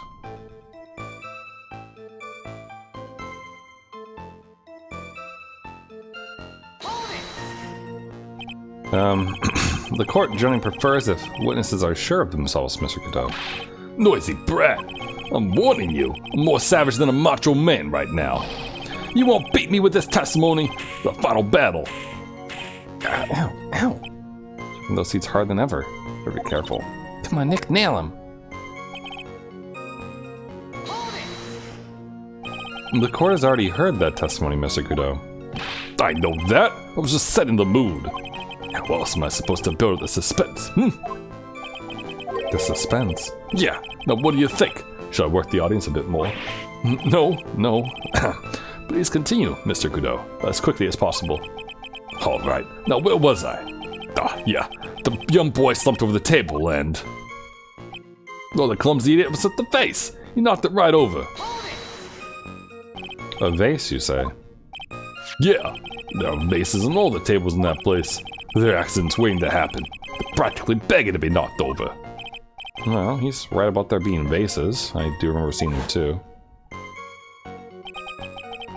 There was a vase on the table when I ate lunch there. And you saw the moment when the victim actually knocked over the vase. Well, it's hard to say. A bit unclear. How do you really define, Okay, I get it. I heard it break, and the sight of it's burned in my memory as clear as day. Really? It broke, and the strip of cloth covered in dew got completely soaked. Soaked in water, you mean? Yeah, splashed me on the knee as well. Splashed him on the knee? How close was he? You said you were sitting at a table across the room from the victim, correct? And yet, the water so managed to splash onto you. It was cold! I clearly remember it splashing me. Could the water really make it all the way across the other side of the room? Well, how about that? Turn things upside down, You mean the vase on the victim's table falling upside down and breaking? The vase turned upside down. My testimony's turned this case upside down. It's a joke. I just want everyone to hear it. What do you think, Captain? I'm impressed by your ability to waste time. Kudo hasn't raised any objections for a while now. So you young show-off! With that scrap of information, I'm throwing down the gauntlet. If I lose this one, I'll take it like a man and admit defeat. He's really giving you the evil eye, Maya. It's you he's looking at, Nick, not me. It's like he's saying, I triple dog dare you to find a contradiction, young'un. I guess I'll just rise to the challenge then. It's so easy though.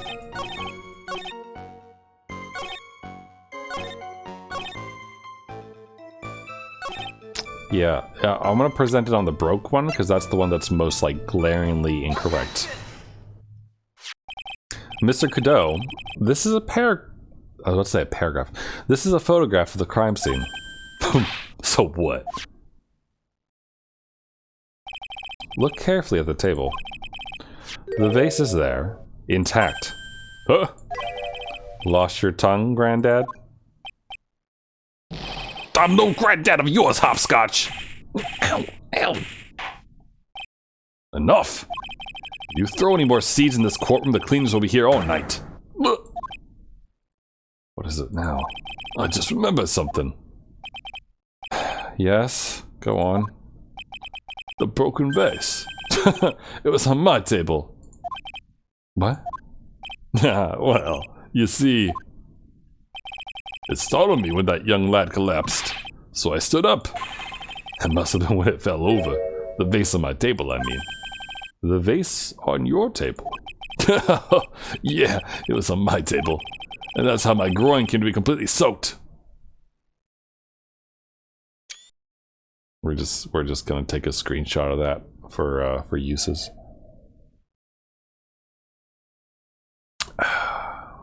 Not gonna use this as a reaction image on Twitter. Nope, definitely not. Seriously though, how does that one box hold so much seed?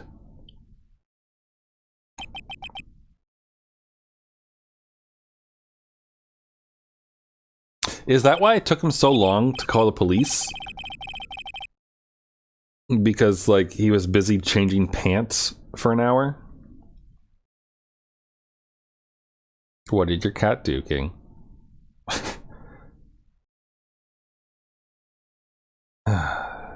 Thank you, Mr. Godot. You certainly earned your kudos for today. Wait, is that the joke? Mr. Kudo? I'd like to ask a question now. Have I been any use at all? Perhaps that's something you should reflect on yourself, Mr. Kudo. Wait a minute. If that's the case, there's more. Got more to say. Oh, yes, but something else. Bailiff, escort the witness out of the courtroom. Wait, listen to me.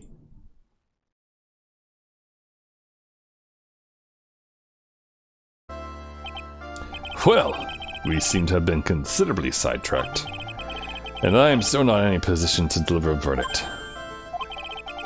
The defendant has not been positively ID'd as the waitress in question. Additionally, there are two disparities in the two testimonies we have heard thus far. The mark on the coffee cup that the defendant supposedly drank from with his left hand, and the earpiece which was inserted into his left ear, out of which he couldn't hear. Wow, Nick, you did it! I therefore require both the defense and the prosecution to further investigate the facts. Yes, Your Honor. There's one more thing before I call today's session to an end. One more thing, Your Honor? The witness we just heard from. He is most insistent that his testimony should be of use, so he summarized it accordingly into this statement. Okay. You may each have a copy of it, if you wish. Whatever. The prosecution doesn't need props like that. Godot's really mad, huh? Yeah, I would be too. Very well. Here you are then, Mr. Wright. There are 3 copies. My own, yours, and Mr. Godot's. Yes, Your Honor. When the incident occurred, I broke the vase at my seat. I'm sorry. Aw, that's actually, like, nice. I'm sorry. This isn't a piece of testimony? Like a 5-year-old's apology. What the heck are we supposed to do with 3 copies? That is all. This court is adjourned. I don't know, is someone gonna steal one from me? Like...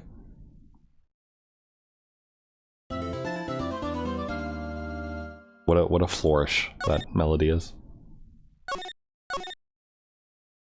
Okay. Pretty good. Well, it's not a not guilty, but it's not a guilty either. So we're doing well with Maggie. So how do you think the trial went this morning? How do you think it went? Got a bit crazy in there. Just wonder if that killed our chances. Yeah, I guess it did get out of hand. But Mr. Kudo's testimony did nothing to help us. Plus, now we don't even know the identity of the waitress who laced the coffee. All we know is what old Mr. Kudo saw. The apron straps and the ribbon. Are you sure it wasn't a chef-like apron? And that the victim was wearing an earpiece when his eardrum was ruptured. Talk about a terrifying case of contradictionitis. Time to play doctor and find ourselves a cure then, huh? Yeah. We've gotta find one for Maggie. She's gonna have a terminal case of guilty. Yeah. Well, I'm officially at a loss as to where to start. Yeah, me too. Let's try some brainstorming. You go first. I guess we should try to put Mr. Kudo's testimony to some sort of use. Yeah, that's true. And we need to figure out the identity of the waitress and who the victim really was. Somehow, I think the key to this case has got to be at Trapien. Well then, let's go back there and check it out again. Oh, we should drop it on Maggie and see how she's doing too. So, anything on your mind? Actually, there is something. I was wondering about Zin Yup. You know, like what he's like and stuff. Oh, yeah, almost forgot about that guy. I beat you so hard I feel like you were smooching the express train. Phoenix Wright. You was saying you, Phoenix Wright? Cause I'm Phoenix Wright, the one and only.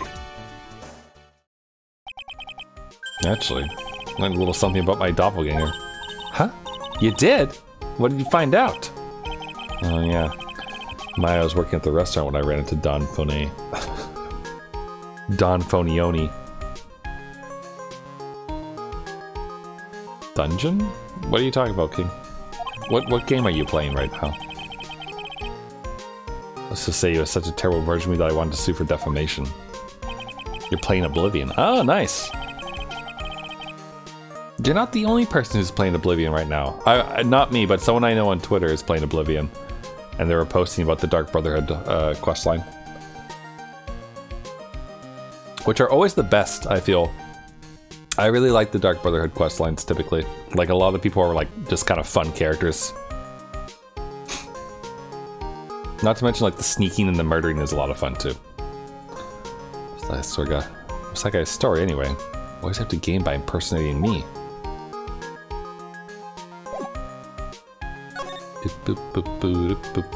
Okay, let's go to the detention center. We'll start here. Also, I hope that you murderize the troll and not get murderized by it. I guess Maggie's still in question. But you've got questions to ask her too. Maggie! Maggie! Keep it down, Maya. This isn't a playground, you know?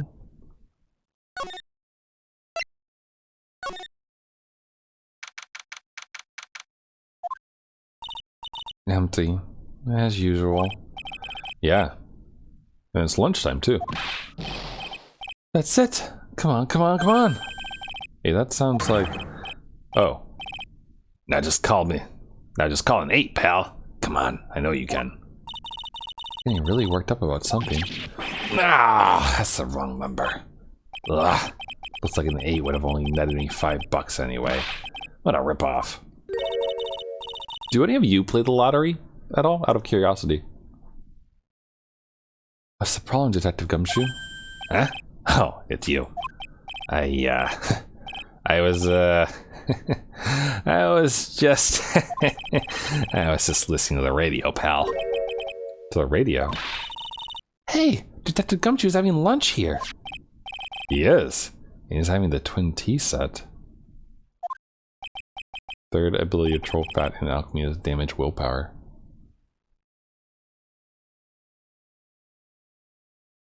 I'm thinking about that right now.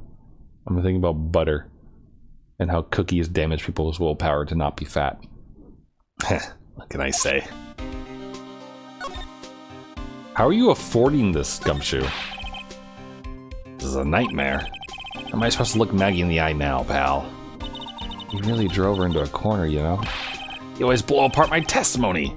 Why of all days didn't you do it today? Sorry, there weren't any holes in it, for once. Yeah, what happened? Usually your testimonies are like Swiss cheese.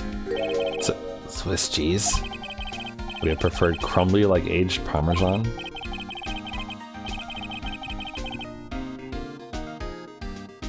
Anyway, this case has already been ruled on. There shouldn't be any holes left to find. So, did Maggie say anything to you? About me, I mean? Well, how did she put it again?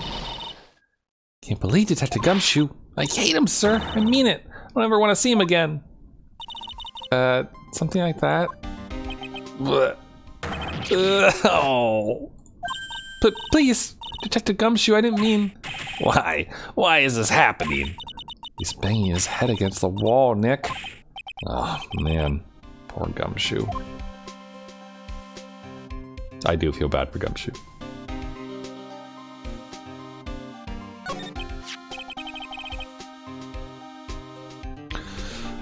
Ren, question.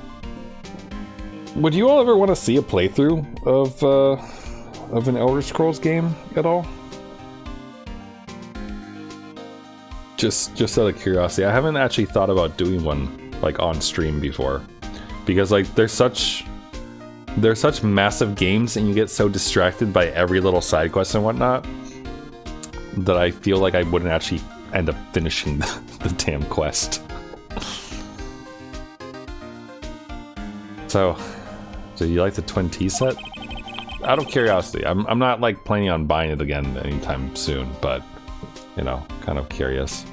You watched an Oblivion one and a Morrowind run, not Skyrim though. Oh, okay. I do own Morrowind. I have it on Steam, as well as I have a physical 360 version, or well, physical Xbox, regular Xbox version, which I think should run on the 360, I believe. I think I installed it once before, and then was trying to get some of the mod packs, like to make it like prettier and such, and like do some small upgrades to the UI. It's been a very long time since I've played through Morrowind, like played the actual story and whatnot, because it is tricky, since you know your journal is literally a diary, and it doesn't have the like quality of life features that like Oblivion had, and that kind of thing. I don't know, I'll think about it, because I do like the Elder Scrolls games a good amount. Never paid that much money for lunch before. I was so nervous my hands were shaking. So, how did it taste? Well, for 20 bucks, I guess, I don't know how to describe it really. It was, delicate. Delicate? You mean you liked it? It didn't taste bad to you? What's the matter with him? Looks like he's thinking. That's it. Been trying to think of the right word to describe the taste. I just realized it's bad. That's it. Tastes bad. It's kind of hard to admit it to yourself when you pay 20 bucks for it, you know? I know that feeling. Have you ever... anyone else done that before? Like gotten something like expensive or something and then was like... like tried to justify it to yourself afterwards? Maybe you should have found out about the price after he had finished eating. Hey Nick, maybe that's why Glen Elg came here. Maybe you heard about the super fierce Twin T set. If by fierce you mean fearsome. You know Glen Elg. That reminds me. We still hardly know anything about the guy. Why don't we ask Detective Gumshoe what he knows, seeing as he's here? Alright, I will after I ask him about the radio. So what were you all excited about earlier? Huh? That's right, you said you were listening to the radio or something. Oh, that was nothing. I wasn't excited. Come on, Detective Gumshoe. You can tell little old me. What were you listening to? Nothing really. It was just the daily exercise show. Why are we cyclocking over this? He was listening to the lottery. This lunch special lobster sure is great. Why are there tears in your eyes?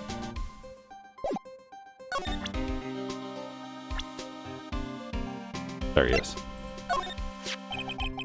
This guy was a real programming genius. They called him the walking computer at the place where he worked. What happens when he crashes though? Did he just stop moving all of a sudden? Ugh, it wasn't literally a computer, Maya.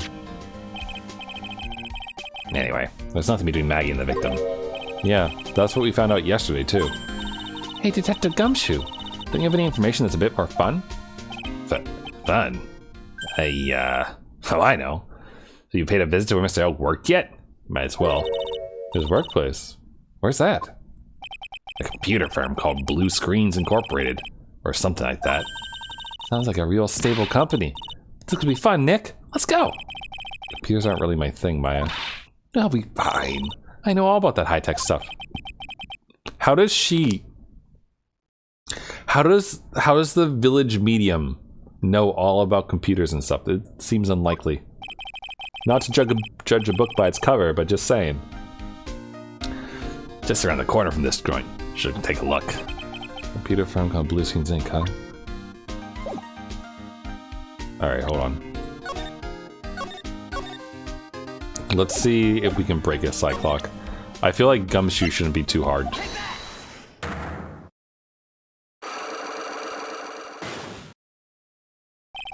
The radio.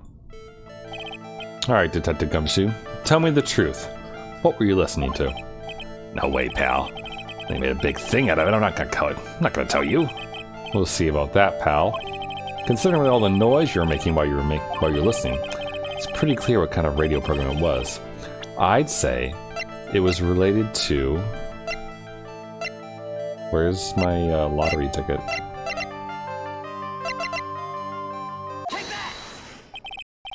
I'm right, aren't I? You were listening to the lottery results, weren't you? You thought you'd try to win big, just like Glenn Elg did. He was listening to porn.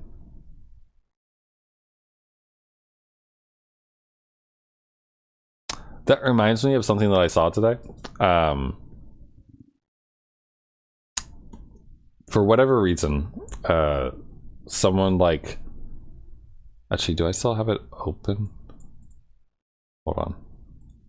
So there's a voice actress who voices porn and like naughty media that people commission art for and those things. And her thing came across my timeline. Where is it? This one? Cottontail VA is the name of this person. I can't actually show her full timeline, but someone posted like a Twitch clip or something. Let's see.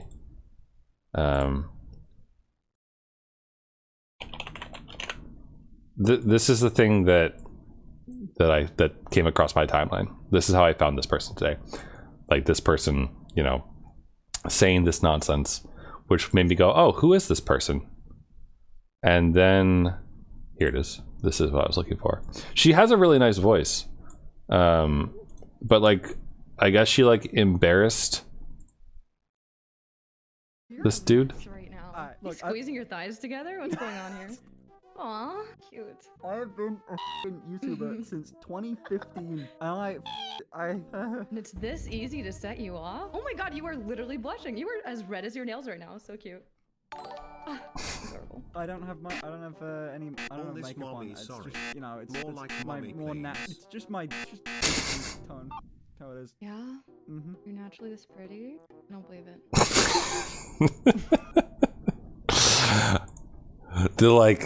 The flirt in that was great. That's good. Hey, Tech Robo. What's happening? How do I explain this? Oh, well, we were talking about how Glenn Elg was listening to his earpiece, and then King said that he was listening to porn, which reminded me of a tweet that I saw. And then that was the tweet. Basically, is how we got here. Also, we are currently breaking Gumshoe's psych lock about him lying about listening to the lottery ticket. It's like you can see right through me. Huh? Cracked him already? See, pal. That's why I said it was nothing. This is just like a free get your health back. I'm usually pretty lucky, so I figured I'd give it a try. What's with everyone in the lottery? Again, I'm curious, like, I occasionally think about going and playing the lottery. Occasionally. Because, like, Like, not that luck translates between things, because it's luck, it's stats, right? But like, I have pretty good gacha luck. Like, Yin can attest to this. I have pretty good gacha luck when it comes to fake Grand Order. And it makes me wonder sometimes, like, would any of that luck rub off onto like a lottery ticket? And then that always gets me thinking, like, what would I actually do if I won the lottery? Because like, I don't think I would, I wouldn't quit my job, honestly.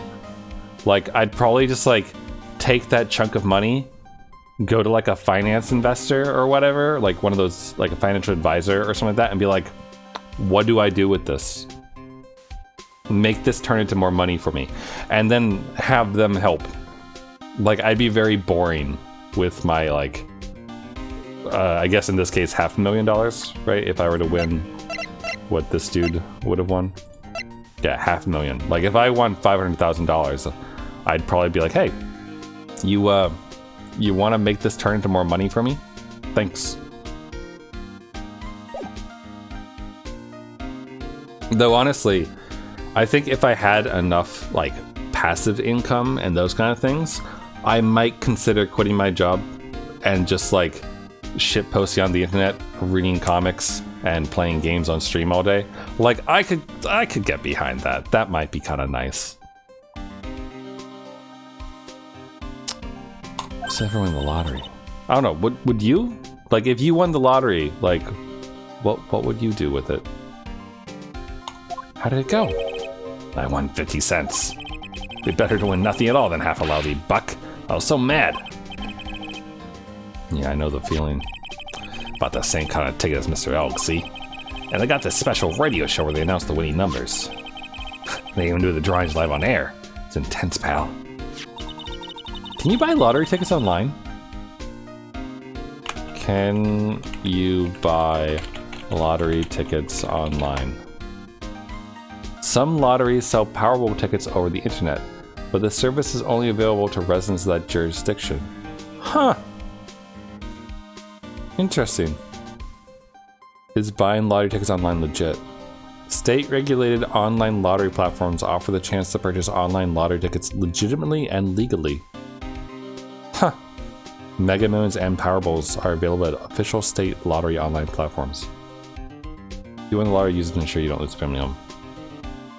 It's good. I'm really curious about this. Powerball. I really don't know much about like this kind of stuff at all, honestly. Like, I think my brother occasionally buys one, but all right, hold on. Let me see this. Living Lucky with Luke Combs. What? These websites look like such scams. I'm not gonna lie. Like, if you go to the Powerball website and then like have it navigate you to your state's lottery, like, holy crap, does this look silly. I don't really like showing things that, you know, tell you where I am, but like, look at this. Look how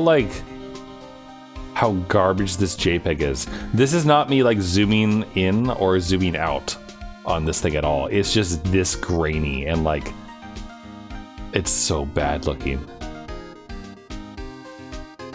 That is impressive. I wonder if they're required. They have this thing for problem gambling resources. Call us at 488-6000. Wow, okay. Huh. Anyway, let's move on. Yeah, what time is it now? It's just after 1:30. And are the lottery results always broadcast at the same time? Yeah. Look, I got this flyer when I bought the ticket. Monday at 1:30, okay. The most thrilling 10 minutes of your life. Millionaire Radio? That sounds cool. I want to try it, Nick. Then buy a ticket, Maya, with your own money. Interesting. I wonder if he cares about Victor's testimony at all. No, He doesn't give a shit. He doesn't have any info. Yeah, that's fine. Okay. Is there anyone in the kitchen? Like, is Jean Armstrong in here? Huh? Mr. Armstrong's talking to someone. Oh shit, it's the pretty girl again.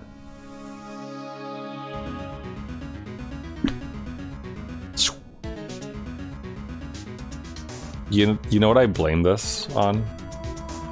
Like, the fact that I see this girl and, like, immediately get, like, swooning over her.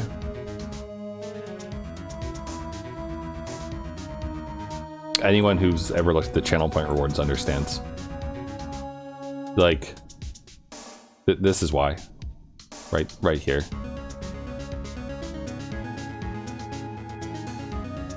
Oh, King, you're talking about KU? Be back next month. Qui, naturalmente. I'll be waiting for you. Dude, those eyes, though. You didn't know they're working on it. Yeah, they, I think they've worked on at least 2 or 3 now. You just know about Holic here. Gotcha. Yeah, they, what was it they worked on last time? Not Demon Slayer. Something else. They worked on something else that was, like, fairly biggish, but I don't think they were credited in the opening credits like they were for Onimai. Oh, he's working on Mo Ippon too? Good. I watched the first episode of that today. Sweaty girls throwing people. That's my description of the show. Cute girls doing sweaty things. Haven't gotten it by then. I'm afraid it might get a little hot around here. No! I'll have everything ready, I promise. I love fire, you know? I love the way it crackles. Dude, she is so murderous, I love her. No, no, no, stop it, I beg you. And don't let me down. I'll be watching you. No, this is not necessary. You can trust me, mademoiselle. Talk to anyone, and I'll drive a knife right through your heart. Holy shit! Oh no, you don't have to worry. You know, you worry far too much. Maybe this will help you relax. It is the oil of sandalwood. I do love raw meat from time to time. Ah! I'll be taking my leave. Goodbye, for now. I assume she's like coughing or slowly dying or something. Ugh, I have the shivers. I must rub some of my oil all over my body before I become the nervous Jack. Pineapple on pizza or no? Yes, I like pineapple on pizza. Especially, so like canned pineapple is fine. Like that's what you get at like Domino's or whatnot. Tastes good, tastes fine. Fresh pineapple on pizza is fucking amazing. I had it back in October. Some friends and I went to a cidery and there was a pizza thing set up outside. Like a dude had a like brick oven pizza on the back of his truck and got like, he had like pulled pork pizza and a bunch of other stuff and everything like that. But he also had Hawaiian with like fresh sliced cut ham and like he cut the pineapple and like put the pieces on and holy shit was that good. Like it wasn't just like the fire truck like stone oven thing and whatnot, which helps a lot too. But like fresh pineapple, like the sweetness of it that you don't really get like the same amount of with canned pineapple is like really good. Like it wasn't too sweet. It was just like it was juicy and it was like this perfect thing to like offset like the saltiness of the ham. It was pretty phenomenal, honestly. Pineapple juice makes the cheese go rancid. Well, the juice should be contained like within the piece of pineapple, right? No cheese pizza. I think you need cheese on a pizza to call it a pizza. Vegans can go fuck themselves. Like there needs to be cheese on that thing. Like I know oil is also a thing, right? Like white pizzas and those things where it's like just like oil and then some other stuff and like that can taste fine. But at that point it's it doesn't feel right to me. It doesn't feel like a proper pizza. So also I think it probably also matters like how long it's been sitting there, right? Like if you have pineapple pizza just sitting on your counter for a few hours, then I imagine that the acids from the pineapple might screw with your cheese a bit or something. But like fresh out of the oven, good. Does anyone else want to see this man rub some oil on his body? Anyone? Just rub some oil on these large muscles of his. There. Oh, hui, that feels good. Ugh. Oh la la. Excusez-moi, monsieur. My eyes! My eyes! Your eyes! If you have trouble with your eyes, you need these. La oil is sandalwood. Isn't this just the leftovers of what you were just using?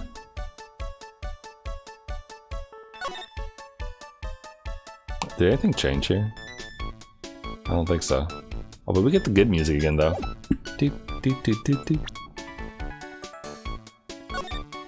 Tongue punch a rhino's mud-caked fart box.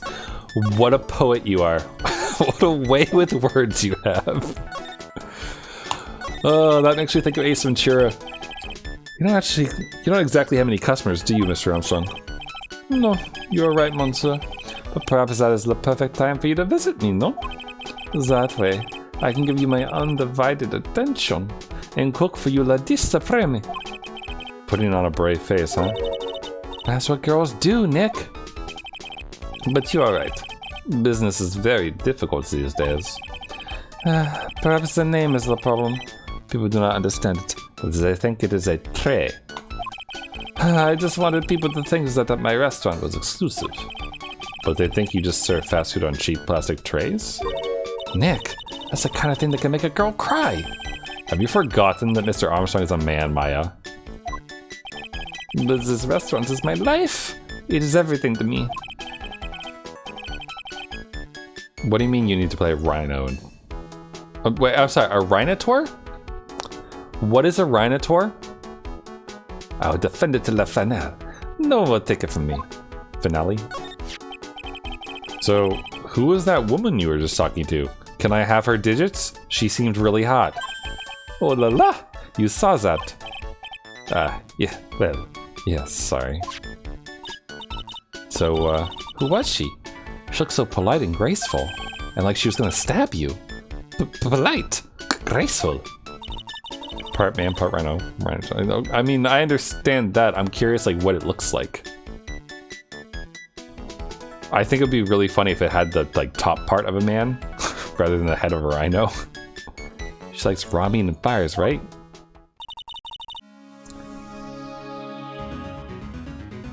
I can't help it. I think she's hot. Sue me.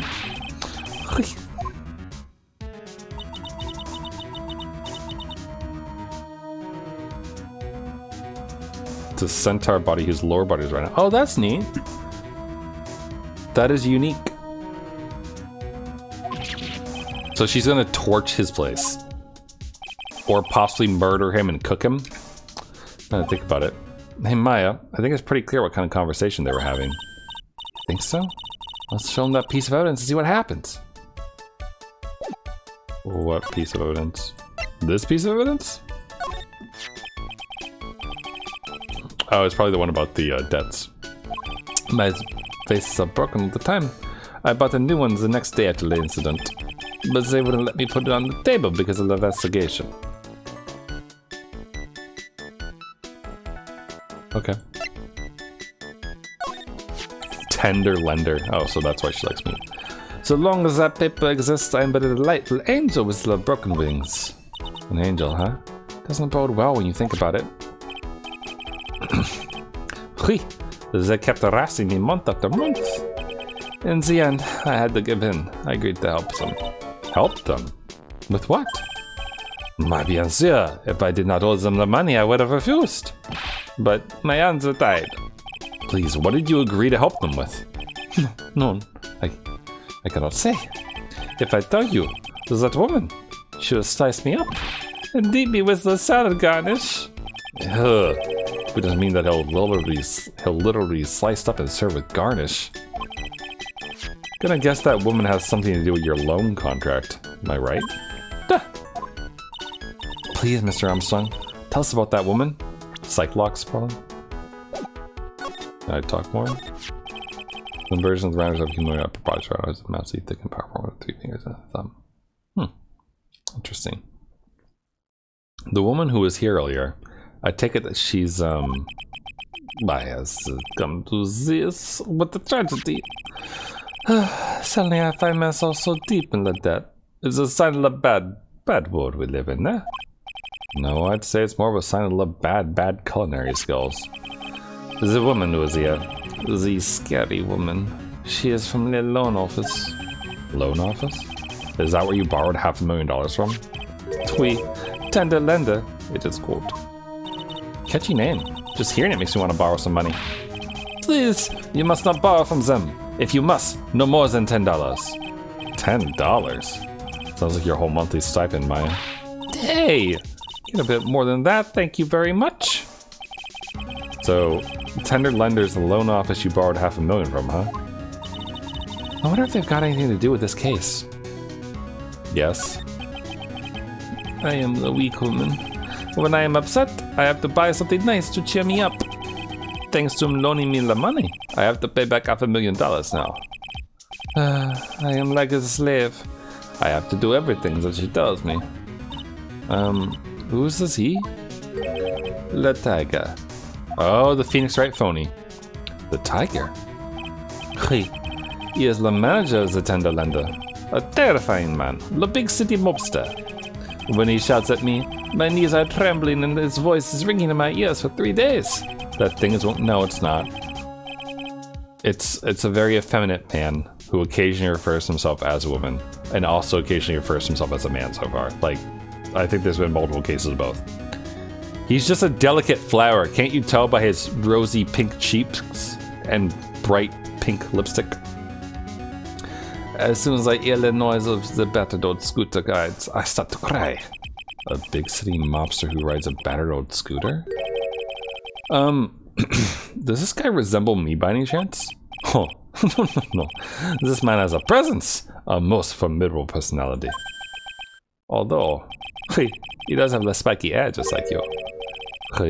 There's a resemblance there, I suppose? Sounds like this loan office is worth checking out after all. If you want to visit the tender lender, it's just beyond Vitamin Square.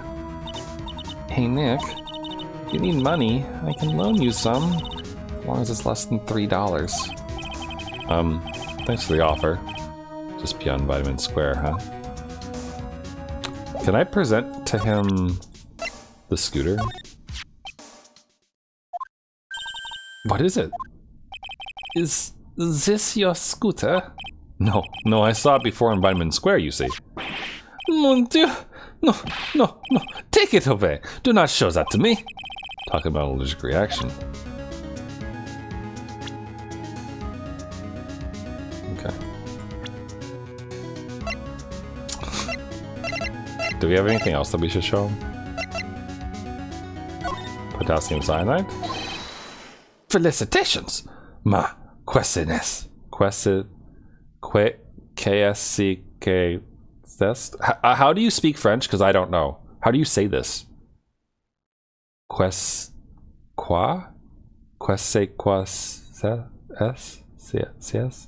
does the C apostrophe EST do? Je no comprende. Nick, don't just make something up.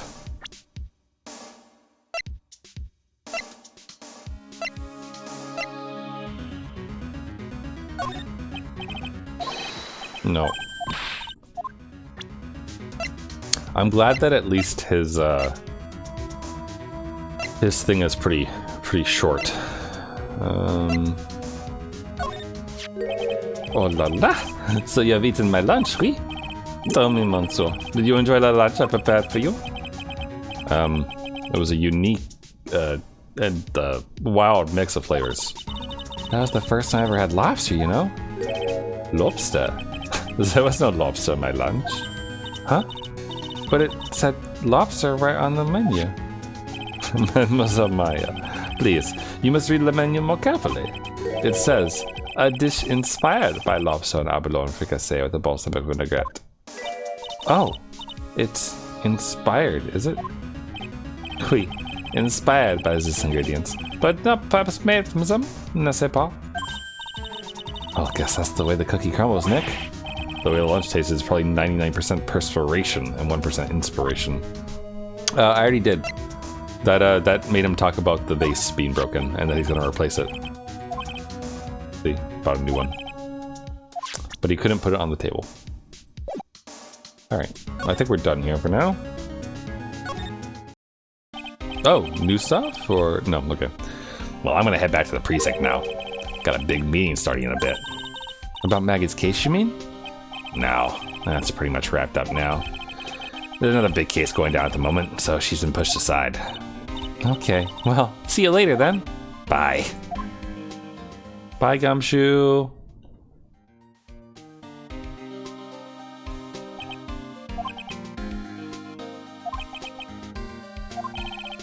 You better get going, detective, or you'll be late. Actually, I kind of got a favor to ask. It's a big one. A favor? Yeah, it's for Maggie, actually. I was kind of hoping you'd give this to her for me. What is it? It's a lunchbox. I got up early so I could make it. I've been real worried about her. She looked like she'd lost a lot of weight. Detective Gumshoe? How many weenies are in here? There's not a person on Earth who could down this much meat. I could do that. That's easy. Why, King, why did you eat so much Alfredo? Like, what? Why? You think? I love weenies. Can't get enough of their tender juiciness. Me too, Gumshoe. So will you give it to her? Took me ages to make. So please say you will, pal. Can't exactly say no, can I? A tenderly handmade lunchbox. Fills the stomach with love and plenty of weenies. Maybe I'll eat it myself if I get hungry. Don't forget, okay? Can't need to give that to Maggie. You ate it because it's yummy. I mean, fair enough, but like... moderation, man. You gotta eat things in moderation. Okay, nothing's changed. Let's go to the detention. Nope, she's still not here. Okay, Vitamin Square then?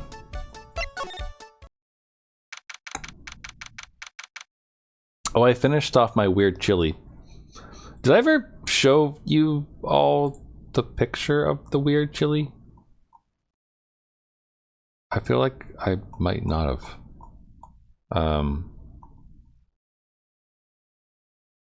I wonder if I even have like a good picture of it. I don't know. This is something that I enjoy doing, talking about food and also showing you all the weird nonsense that I create sometimes. So here we go. Just pull it up. Also, hold on. Okay. So here's it in a bowl. Whoa, whoa, come on. Big. Oh yeah, look how JPEG-y it is. So it's chili, so you know, not the most like aesthetically pleasing looking thing, but in this particular case, do you want to guess what the secret ingredient was for this particular chili? And no, it isn't cat poop.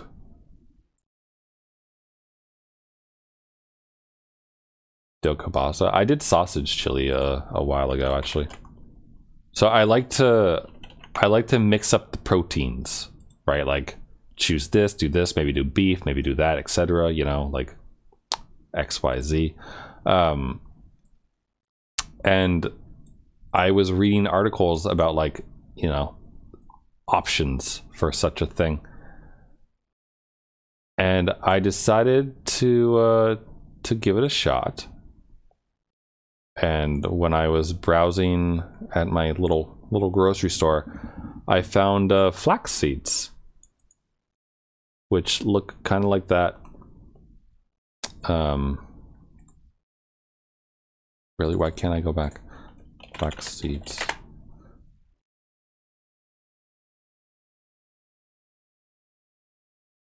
And just ground them up and added a cup of flax seeds into like the tomato sauce and all that stuff, and that produced this nonsense. It's kind of interesting because like it might be kind of hard to tell, but you can sort of see on this side how stable the damn thing is. Like, I just dug into there and the stuff left behind didn't move an inch. Like, apparently, and I found this out from a coworker after I mentioned what I did to them. Apparently, flax seeds are something that vegans use as an egg substitute for proteins and whatnot. And I believe that because the consistency that chili has is like egg custard. Like, it's just very wiggly and holds itself together really well. So, it was kind of fun to eat. Grape jelly and kielbasa. I don't think I've had that before. I believe it's good though, just thinking about it. I don't see any sign of Mr. Kudo, do you? Maybe he went to buy another ton of bird seeds. I was kind of hoping he wouldn't be here anyway, at least not for now. Besides, he wears seeds today and I'm liable to turn into a real phoenix. Well, the scooter's here. Hey, check this out. I wouldn't get too close to that if I were you. Otherwise, you might be in for a shock. My phony must be lurking someplace nearby. Just imagine, a tiger loose in the city. Meanwhile, the real phoenix is like an abandoned chick, lost in a vast urban jungle. Don't worry. Someday you'll grow up and become a ferocious tiger too. Don't lose hope. Why is she trying to pep talk me into becoming my phony? I think we're good here. We'll just move on. I mean, what do you mean look up how to make it? It's a sausage. Throw it into the oven. Or on a skillet, I suppose, if you want to. But I'm partial to sausages in the oven because they crisp up nicely. Win through compromise. Interesting. Place gives off a really strange vibe, doesn't it? Looks like the tiger isn't in his lair. Oh, there's a special way you do the kielbasa with jelly? Yeah? Is it anything like watching ordinary sausage boil meats in like very bizarre and interesting things? Just out of curiosity. Well, of course we know we can boil a lobster tail with a popsicle, but should you? Should you? Gonna taste like popsicles. Ow. Look. Oh, it's Look. shade of Hold on, wait. purplish Let me just give you this imagery. Just tossing the popsicles. That shade of purplish black tells me that it's time to throw the lobster tail in, and I guess we'll do that. Of course, my sweet dad. There it is. What See? in the world is this thing? Well, all right. Take out the lobster goo. It's a huge mistake. Big no-go with this lobster tail. And don't do it. As you can see by the looks of it, this was a huge mistake and shouldn't be attempted by anyone. I'm gonna have to give this popsicle flavor. All right, if you want to know the score, you can watch Ordinary Sausage yourself. But I do love the nonsense that he gets up to. Welcome. Talk about a creepy voice. Makes your soul want to shrivel and die. Nah. No, it makes me doki doki. You bake or simmer it in grape jelly mixed with a bit of mustard. You're here to discuss a loan? No, not exactly. The manager's away at the moment. Wait quietly, please. She's gone. Just like that. Guess we'll just have to come back another time. But this is the perfect opportunity, Nick. This place reeks of suspicion. Come on, Nick, let's take a look around, okay? You think it'd be okay? Of course. No one will ever know. Coffee. That. I'll leave it here for you to enjoy. Quietly. Yes, thank you. Do not touch the desk, please. Okay, I won't. I'm looking at the cigarette ashes down there. Nick, let's get out of here. Now she wants to get out of here? No. Here, I won't touch the desk yet, but what's going on down here? Oh no, someone dropped the ashtray on the floor. It's gonna be a nightmare to clean up. Yeah, it's all a rug and everything. I accidentally knocked over a really big space heater once. Cleaning up was such a pain. One of those super antiques where you have to burn a ton of charcoal. How did she manage to knock one of those over? It's supposed to be heavy? Oh hey, there's a book of matches here too. Matches, huh? Places don't give those out much nowadays. Hey, wait a second. What is it? Look what's printed on its cover. It says Très Bien. These matches could come in handy. Might be able to use them. Yeah. The pilot light for the office boiler keeps going out. Swing and a miss, Maya. Swing and a miss.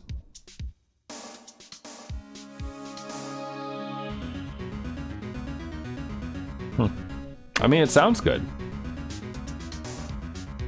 Alright, what's this thing hanging out over here? The whole thing's called a Dharma. Figured I'd read a book or two and be more cultured in case you're wondering. I can do that. I have books. Be cultured with me. Read, say, Shonagun's Pillow Book, and I am Air. You mean you aren't making stuff up for a change? But you also didn't know that no matter what, he'll always write himself. Come on, Nick. Give him a good shove. Only if I feel like dying. Now this yellow thing, the Japanese chess piece. I think it's a king? Not that I'm an expert or anything. More of a reversey person, you know? Assuming she knows what she's talking about. These aren't exactly your typical mobster wannabe items. Not trophies, are they? Hey, there's a piece of paper sticking from under here. Read The Idiot and the Brothers Karamazov. Are both of those Russian? The second one sounds Eastern. What is it, a repair bill? Looks like he did some repair work on his car. Does he even have one? $15,000 to replace a bumper and a light? That's insane! By Dostoevsky. Gotcha. Cars registered to the Cadaverinis? Cadaverinis. Wow. What a name. It's not even the Tiger's car. Why would someone else's repair bill be in the Tiger's office? Interesting. Okay. Not touching the desk yet. What's this? It's a punching bag. What? No way! You wouldn't catch me walking around with a bag like that. What do you mean, walking around? The design's gross to start with, and it's way too heavy to be practical. Why is it called a punching bag? Don't people know messenger bags are in? I knew it. I was right before, back at Très Bien. Paris fashion's more my thing. I really, really hope she's pulling my chain on this one. Win through compromise. Wonder what that's supposed to mean. Must mean something if the Turtle to frame it like that. Yeah, well, it still doesn't make any sense to me. Oh, hot girl's back. That. That's Tender Lender's guiding principle. Uh-oh? Compromise the customer to win. Oh, I see. How about you, Nick?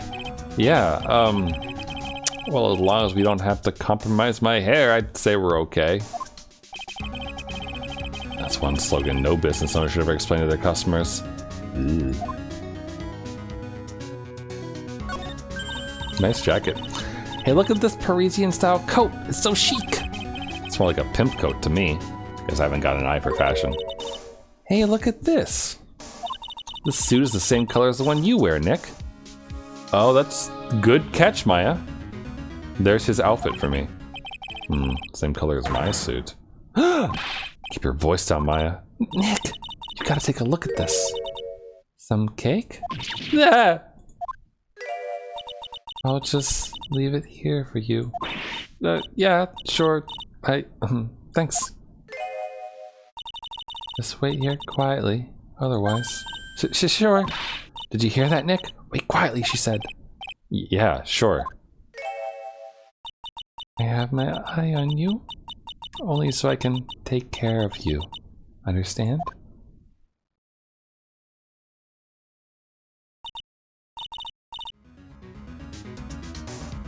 She's so fucking hot.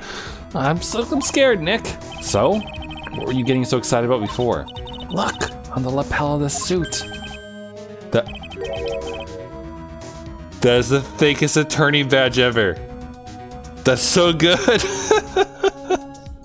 It's made of like cardboard. You can see. Oh, that's so good. Wow. Wow. Is the tiger a lawyer? No, wait, look at this. It's made of paper. Wow.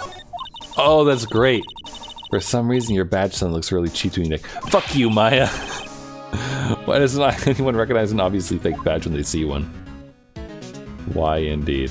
Alright, I think we've seen everything besides stuff on the desk. So, time to look at the desk and maybe get stabbed. There's a CD player on the desk, but the desk is so loud, it's wonder you can hear it. The lid's open. I wonder what kind of music the tiger's into. Have you finished the coffee? That. Yes, thanks. It was lovely. So, you drank it all? Gulp. If you touch anything else that doesn't belong to you, there's always another cup.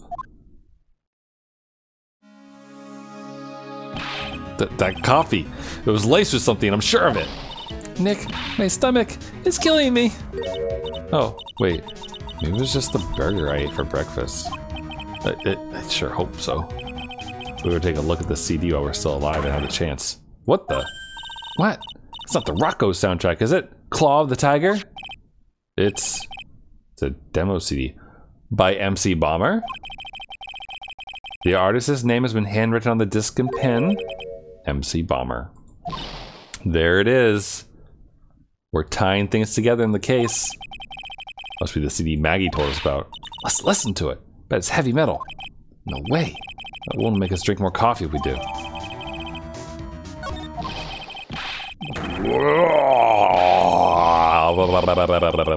Loud Yakuza man noises. Holy shit. Ah! Come out from under the desk, Maya. What are you two snooping around in my office for? Nothing. We were just... My precious carpet! You got ash on my rug! You're gonna wish your ugly feet never came through my door. It wasn't us. It was already like that. You just wanna argue with me? Is that what you doing? You think that you think yous can take me on? I'll flatten yous two into pancakes and turn yous into my new rugs. God, he's so red. Oh. Don Tiger, you're back. Ugh, that voice. It's like evil seeping in your head through your ears. I'm sorry, Don Tiger. I knocked over that ashtray earlier, and... Has she got a death wish, or what? Oh, right. Huh? Forget about it, Violetta. It's nothing. What? What? What? I ain't gonna get mad at you. You're too cute, you hear? Ah, me and the tiger. I see eye to eye with this. Here, have some cookies. I just baked them. You'll need some strong espresso while you're discussing your loan. Oh, she's so sweet. Whoa, Phoenix Wright. Yes? He's either crazy or just plain stupid to chase after me. I worked so hard, but now he's gotta come and mess up my plan. So it was him. He's my phony. But I don't care. No one gets in my way. What? I mean, excuse me? You should have left the little girl at home, right? I have a few things I want to ask. Wow! Yeah. No questions. This is the last time we meet. Yeah, wait, please. That was pretty weak, Nick. You waited until he was out of earshot before you shouted after him. Like you're one to talk. Didn't hear you scream, hold it either. The espresso. That! And cookies. This woman is definitely not good for my heart. She's great for mine. Now, what was it the tiger called her? Violetta? Oh, we get to talk to Best Girl. Good. Cappy Cat Cafe? What? So, kind of curious about your company, Tender Lender.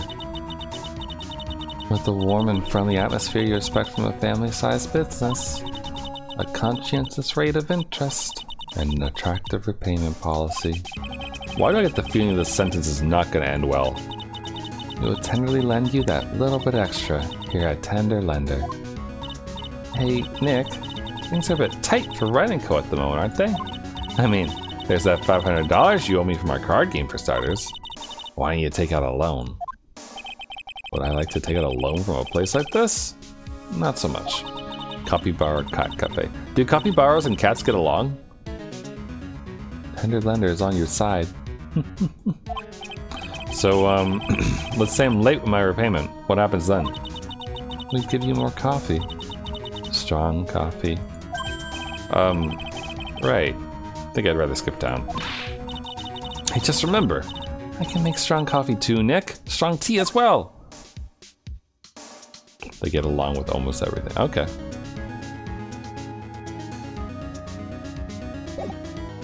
Mauli. I want to show her this first. About this. More coffee? You must have more.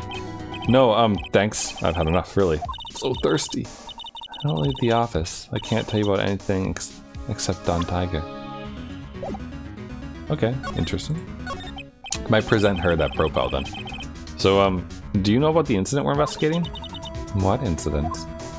Well, a man was poisoned in a restaurant just near here. That incident. Let me see. I was here that day with the manager. The manager being the tiger. Furio Tiger. Tigre? Like, how do you say his name? Furio makes me think he's supposed to be Italian. Which makes me think that maybe this isn't supposed to be pronounced tiger? But Furio? Tiger? So that's where the tiger thing comes from. Gino's got a real name, Nick. Hurry up and find out more about him. Okay. Tell me more about the dude. Can I ask you about the tiger? I mean, Mr. Tigre? Cookie? Sure? How do you like my cookies? I baked them myself. Go ahead, Nick. The honor is all yours. No, ladies first, Maya. No matter how I look at this, I just don't get it.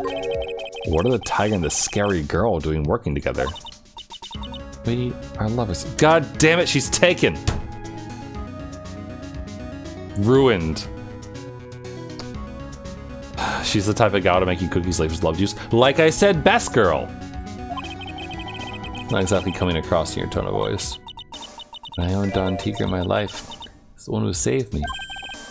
The tiger saved you? Please, address him properly as Don Tiger. Otherwise I'll have to... Oh, okay, Don Tigre. Of course, I'm sorry. He saved your life. Sure like to know how that happened. Oh, what about the scooter? You know anything about this? No. Okay, I assume I can talk more about the life thing? Yep. I'm very frail, you see. Just recently I died once. You died? You died? About 4 months ago. The doctor said to abandon all hope. Ooh, nice music. Guess they were expecting you to take a boat ride across the river Styx. But Don Tigre, he saved me. He gave up everything. Everything? When I found out what he had done for me, I was happy. No offense, but finding that a little hard to believe. I said I'd pay him back with my life. By serving him coffee? Espresso? So wonder about what's in our coffee. So, is that why you got that bandage around your head? This? What's the story with the bandage? They put it on after the operation. Operation? It's just a little injury. A little fatal injury. But a fatal injury? Maya just suffered one herself by the sound of it. So that's the injury you were talking about before when you said you had died once? Ooh, she's got a lock. She's got a heavy lock. Ugh, she really creeps me out, Nick. Same here. We gotta find out the truth. I imagine we don't have enough to crack it yet. We probably need to go to that workplace first. But why don't we check out to see like what the first lock is? Because I'd assume his scooter might have something to do with it.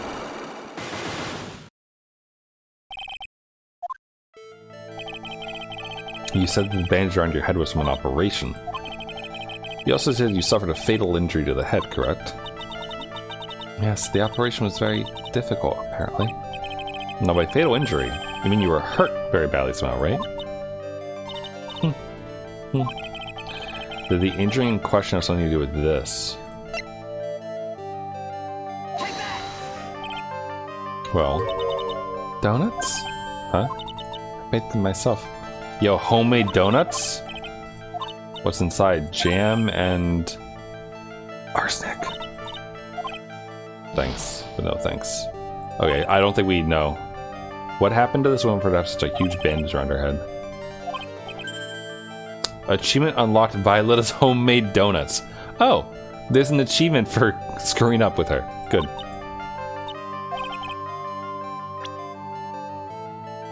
Clearly it had something to do with Travian. Yeah, I don't think we know. We'll come back later. This is good though, it means we get to see her again, so I'll be happy about that. Also, I'm out of liquids again, so I might have to duck to go grab something. Also, we apparently dropped 3,000 frames at one point. Or at some point across the stream, I guess. Ooh, excuse me. There he is. Old CD's back feeding the pigeons again. There, take this and this. Get out of my park. Like I thought. He's really mad. I dropped 3,000 frames all at once. Did I though? I hope I didn't. I don't want to piece together a VOD. The VOD is all still in one piece according to Twitch. Okay, that's good. Come on, Maya. Just keep your head down. Let's sneak away while we still can. What? Why? Hello, old man. What are you doing, Maya? Duh. Hey, he just turned his back on us. Not surprised, but I really hurt his pride in court this morning. Hey, Mr. Kudo. Pigeon. Look, we really need to talk to you, alright? Out with the demons! In with good fortune! Oh, he's not throwing seeds, he's throwing beans. Seeds. Shell splinters. Painful. I always knew you were a demon, Maya. What's wrong with his nose? What are you talking about? His nose is his best feature. It's so wobbly.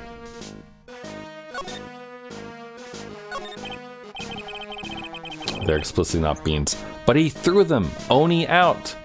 That's the bean thing. Sorry about what happened in court earlier today. Everyone be talking about me behind my back now. A dirty old man who was so busy looking at the servant girl's backside that he can't remember her face. A filthy, depraved animal. Not at all. Are you listening to me, boy? I don't care what you say. I saw that waitress put it in. She put some white powder into the young lady's cappuccino. So you think this is Violetta? Right here? By chance? We'd have to prove that she doesn't actually have a head wound in order for her to be able to wear this outfit, though. Put some white powder in the young lad's cappuccino. We hear you. And another thing, the young layabout was wearing an earpiece on the same size as the lens of his broken spectacles. We're really sorry. So I made a little mistake about the vase, so what? I know what I saw. I tell you. Okay, take it easy, please, Mr. Kudo. Don't tell me to take it easy, you spiky-haired brat. Take this. I do need to get more water if I'm gonna keep doing this guy's voice. You said you were a craftsman, right? Gah. The modern world casts honest craftsmen like me aside in droves. Boing. Surely it's not that bad. I come from a long line of craftsmen, right back to the time of the shoguns. Do you hear me? I had become an embroiderer. I was born one. Actually, I'm kind of in the same situation myself. I wanted to stick my fingers up that dribbling old judge's nose and scream right down his ear hole. Objection! Oh, so did you want to become a lawyer when you were young? I don't think that's quite it, Maya. I think he's just in a bad mood, that's all. I've got a tsunami of frustration inside. It's ready to burst out. If we let him start rambling now, we might never shut him up. What should we do?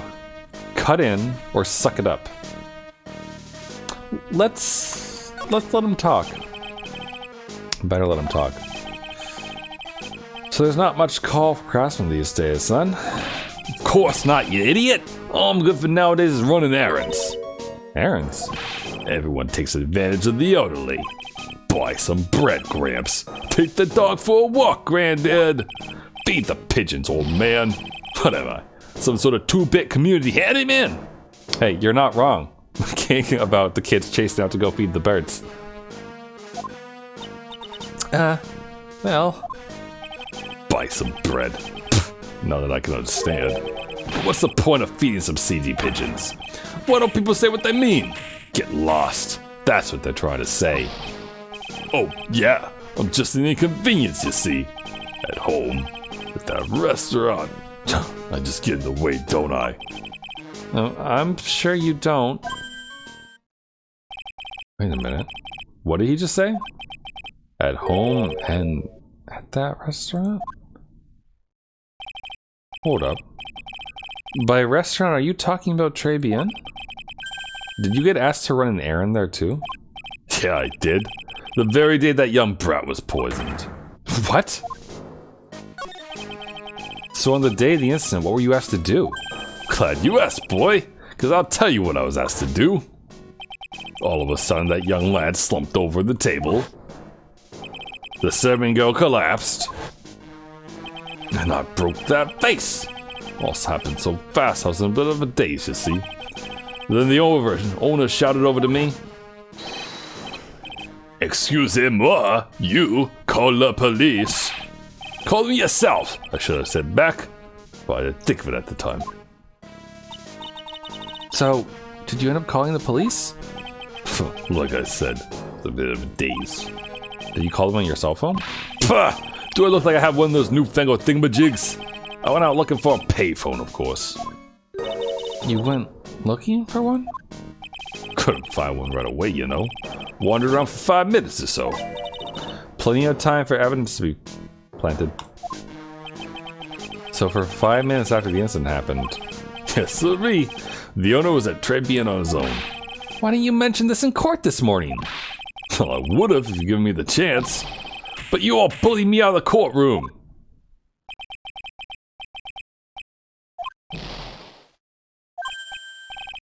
I remember something else.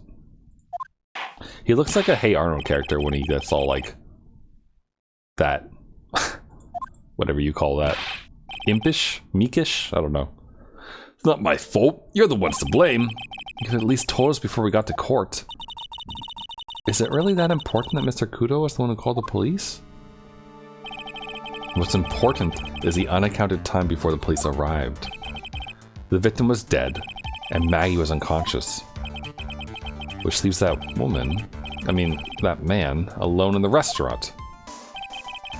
Mr. Kudo might have been chased out of the place on purpose. What do you mean? When he gets quiet. Yeah, that's a good way to put it. Maybe a certain someone didn't want him in the restaurant. Ah! Oh, sure. You go ahead and say I was in the way as usual. Suppose I should have been getting myself covered in pigeon poop. Ugh. You need to get more details of what exactly happened.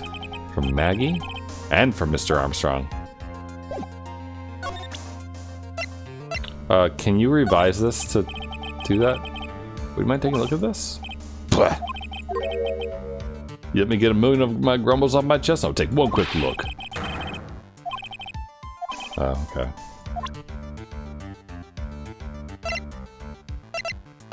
Is there anything else I should show him?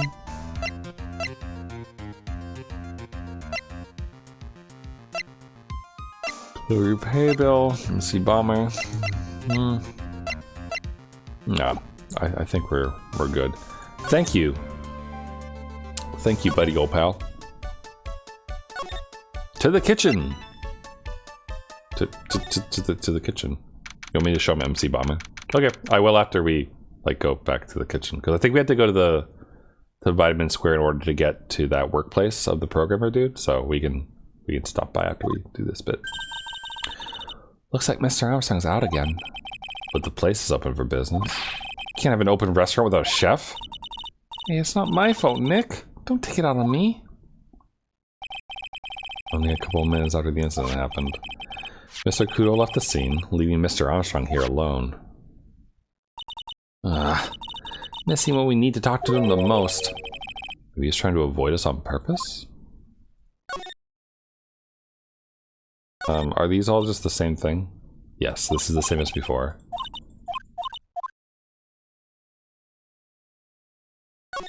Anything new in Maggie's diary? Or not Maggie, Armstrong's diary.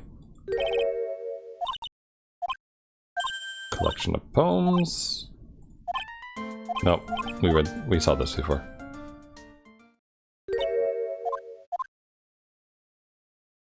Okay, ignoring.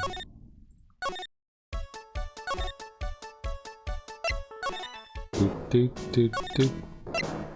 wonder if he'll yell about kids' music. Nope, nothing.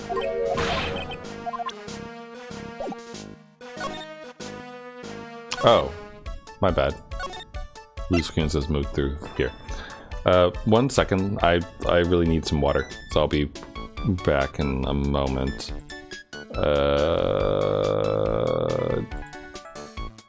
I don't know if I have anything at all to entertain you with.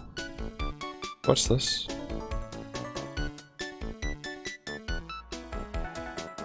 Oh, that's nothing useful.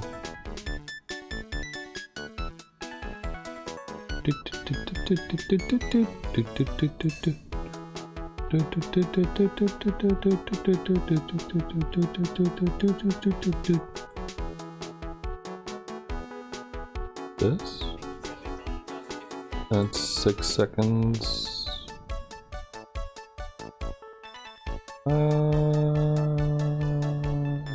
Okay, I'll be right back.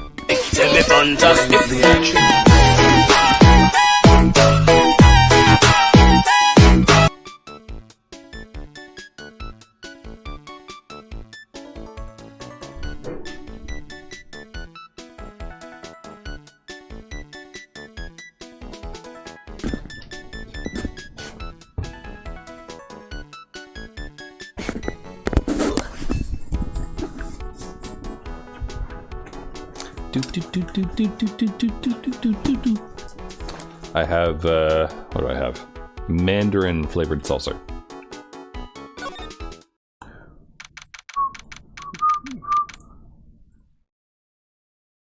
Huh.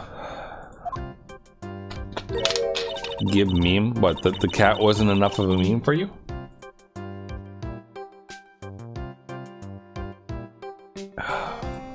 Oh, that feels nice. That feels nice on my throat. King, did you play Doki Doki Literature Club?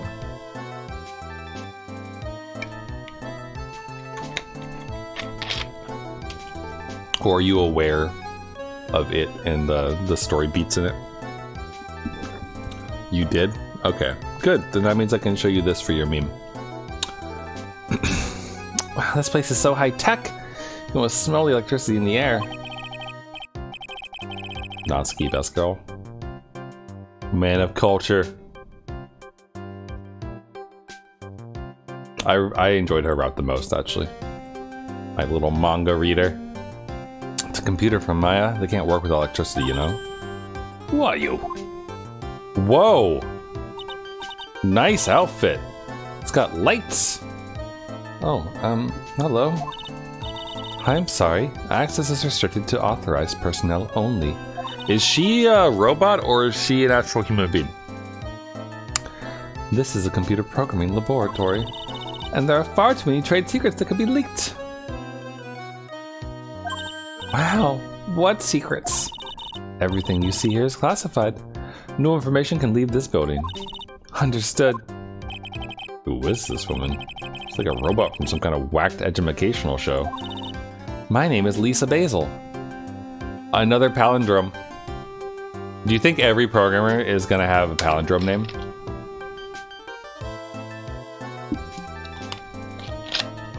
I see the scouter. What do you think her power level is? I'm the company director. Director? She's human? She seems more like a ghost in a show. Oh, shit. Yeah. And that thing over her eye. Isn't that the same device as Glenn Elg's? That's, DMH, right? Nice try. Oh, it's the other way around, Maya. It's an HMD. All my programmers here at Blue Screen Inc. are supplied with HMDs. Then, do you write programs too? No, I just enjoy wearing this. They are pretty cool. I wouldn't mind one. I like how she has, you know, lights. I want to see a cosplay of her. Like a working cosplay of her. That'd be really cool to see. Nice. Look, this is a bad place. You can tell by this. Horse races? Look at this desk, Nick. What a mess. Get working on my Lisa Basil cosplay. I'd cosplay Lisa Basil. Looks pretty average to me. Can't get any work done with everything all over this place. You think? Real whiz kids can work under any condition, you know? Trying to hint that I should tidy my desk more. I'll clean up my desk when Maya stops asking silly questions. No hurry, then. Hey! This calendar. What about it? It's another hint about tidying, you can forget it. It was marked December 3rd in red pen. December 3rd? That's the day Mr. Elg was murdered. Anything else? Yeah, it says, meet with the tiger. The tiger? Oh ho ho. We're starting to build the evidence that he wasn't alone. Lisa Basil cosplay. I just want to see. I want to see some attempts by people. Interesting. Here you go. Interesting one there. This one has a bird on her head for some reason. Oh, here we go. There's a good one. Look, it's Miles and Godot. This Lisa Basil has cat ears for some reason. This one looks good. There you go. That's a pretty good one. Look, they even got the shoes. Aw, look, she's adorable in her, like, DS version. That's a Mega Mean cosplay. Mona, I have... Okay, we are, like, far... Oh god, what the fuck? Disgusting.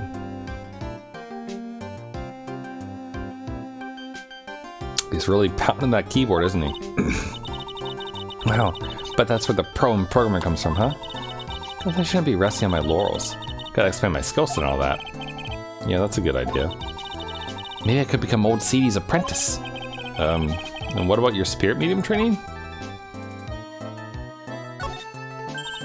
Hey, look, Nick. It's a supercomputer. Looks like it's really smart and wise, doesn't it? Computers are only as smart as the humans who use them, Maya. That explains why we don't use the computers in our office. You work there too, Maya. Yeah, but at least I'm... Please, don't argue about something that's so trivial. Otherwise, the computer will laugh at you. You said she'd laugh at us, Nick? She's a human, Maya, not a computer.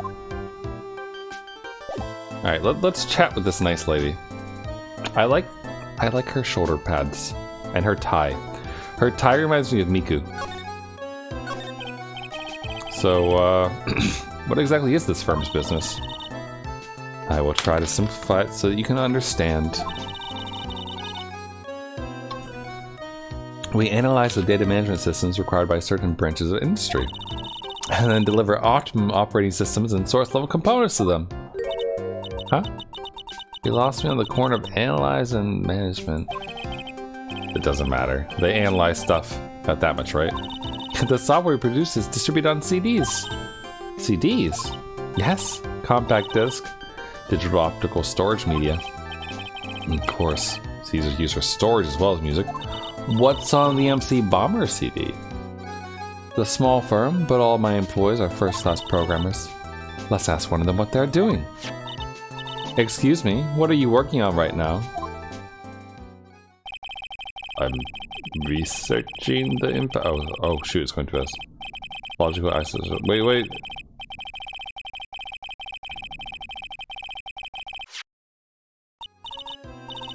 Oh, you get the idea. This is the sort of thing we are involved in. I missed the beginning of that.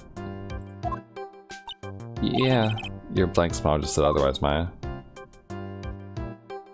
What happened? You know about what happened, right, Miss Basil? You mean about Glenn being poisoned? Yes, I know. It's terrible. Can you tell us anything about that? Can you tell us anything that might be helpful? I don't think so. A police officer was here earlier, too. But I couldn't tell him anything either because the waitress who committed the crime has nothing to do with Blue Screens Inc. Oh. How about Mr. Elg's desk? Have you cleared it out already? No, not yet. Is this one right in front of you? If there's anything that might be useful to you, you're welcome to take it. I guess there might be a clue here somewhere. Does it change now that he's... Nope, okay, good. But he'd sleep in the office, it looks like. Oh, unfortunate. Would you mind taking a look at this? I'm sorry, that data is super admin restricted. That's about access password restricted. Super admin restricted desktop access password protected? What? This is madness. No, Maya, that is Sparta. Oh my god.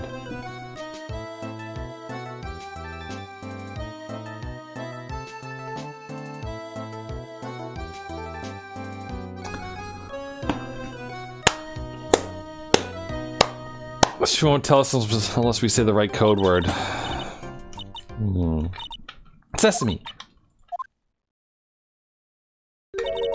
It's not Sesame, that must be our mother's maiden name. That's how it always is. There's no point in having a password if it's always the same thing, Maya. She just doesn't want to talk about this. Maybe you should focus on asking about Glen Elg. What do you say? Yeah. Nope. Okay, so we'll present the profile to her instead.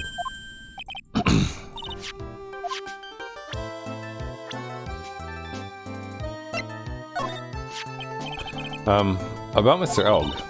He was a top programmer. I wouldn't say he was a genius. But he did suffer from one or two bugs in his personality. Oh? Like what? He's a bit of a loser. Perhaps that'd be the best way to describe it. That's what got him into trouble. What's the matter? He was a top programmer. I wouldn't say he was a genius. So there's really no trouble at all. Model employee. Hey, wait a minute. Just now you said something about him being in trouble. Gotta find out what this trouble was exactly. Nope. Okay. Figured I'd ask, but we probably unlocked a new talking point with the profile bit. I wonder if it'll go cyber or psych lock. Cyber lock. But Mr. Elg, was he in some kind of trouble? I'm sorry. Why would you think that? Thought you said something about it just now. You said he got himself into trouble because he was a bit of a loser. There it is. How many? 5? 3. 3 psyche locks. Guess Mr. O is like every other man with his own pile of secrets. Okay. I'm gonna save. I bet you that we need to talk to Maggie again before we can do some of these. Because I wouldn't be surprised if she like overheard him talking about something that would be useful. We can find out what her first question is at least.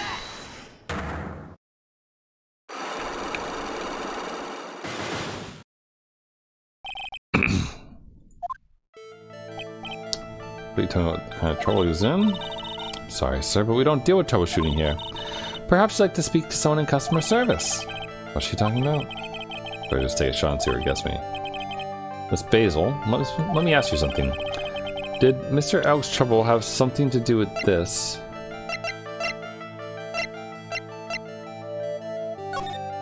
The sports paper?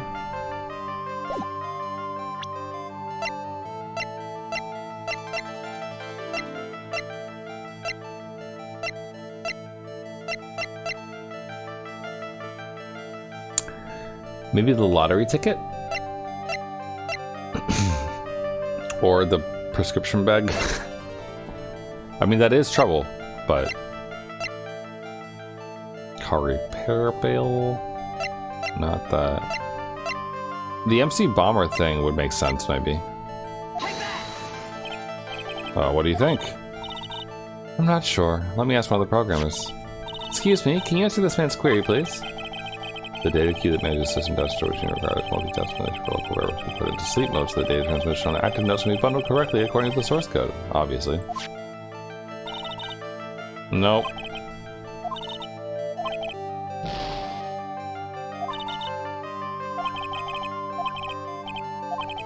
Okay, let's go with the gambling problem, maybe.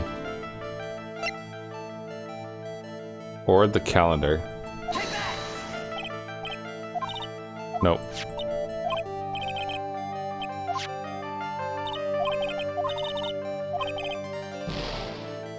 Thankfully, this doesn't hurt us too much.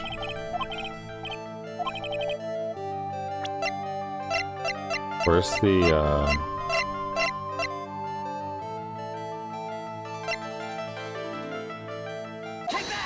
Oh, okay. It is the lottery issue. What's that? A lottery ticket. There were a ton of these on the victim's table at the scene of the crime. And what is the relevance of that? The victim, Mr. Glenelg, had a gambling habit, didn't he? I don't think that's a logical conclusion based on the facts. Everyone dreams of being rich. Even I listen to Millionaire Radio. That's right. That was a bit weak on its own. But Mr. O's gambling wasn't restricted to the lottery, was it? I don't think we have what we need here.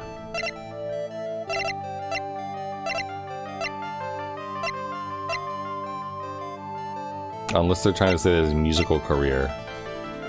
Or that, meeting with the tiger from the loan company was part of that. There's also this, MC Bummer 100,000. You know, like all that stuff.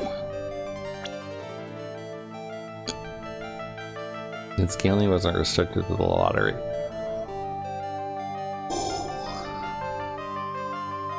Horse races?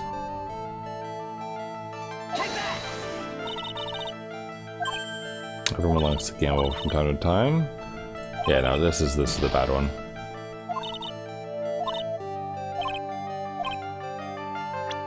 It wasn't restricted to the...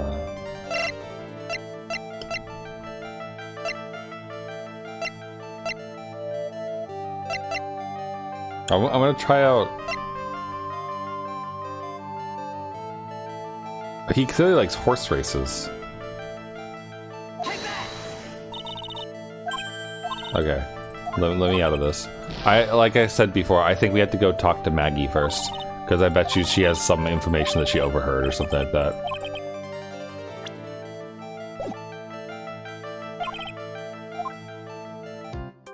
When did I save? 42, 4 minutes ago? Okay. Okay, before I did that. Okay. This one? Oh.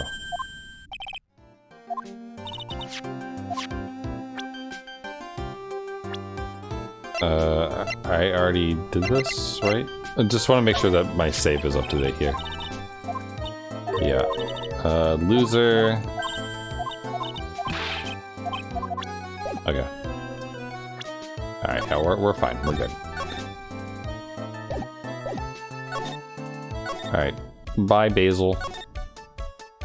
To the detention center. She back? Oh, Mr. Wright! Hello, Maggie. They finished questioning you? Wasn't it just unbelievable in court today, sir? I'm gonna stay up all night and blog about everything that happened. Weren't you scared? It's pretty touch and go there. Yeah, but you totally nailed that old man. Well, he was all over the place with his testimony. He's not the only one. Huh? What do you mean? Everyone else's testimonies don't match up either. Not with what I remember of the incident anyway. Is it possible she's the one misremembering things? I don't know about that. Maggie, you know how you said that everyone else provided testimony that doesn't match up with what you remember? Yep. There's so many things that don't seem to add up. The biggest contradiction is the other guy I saw at the victim table. He was the one who slipped something in the victim's coffee. Sure it was him.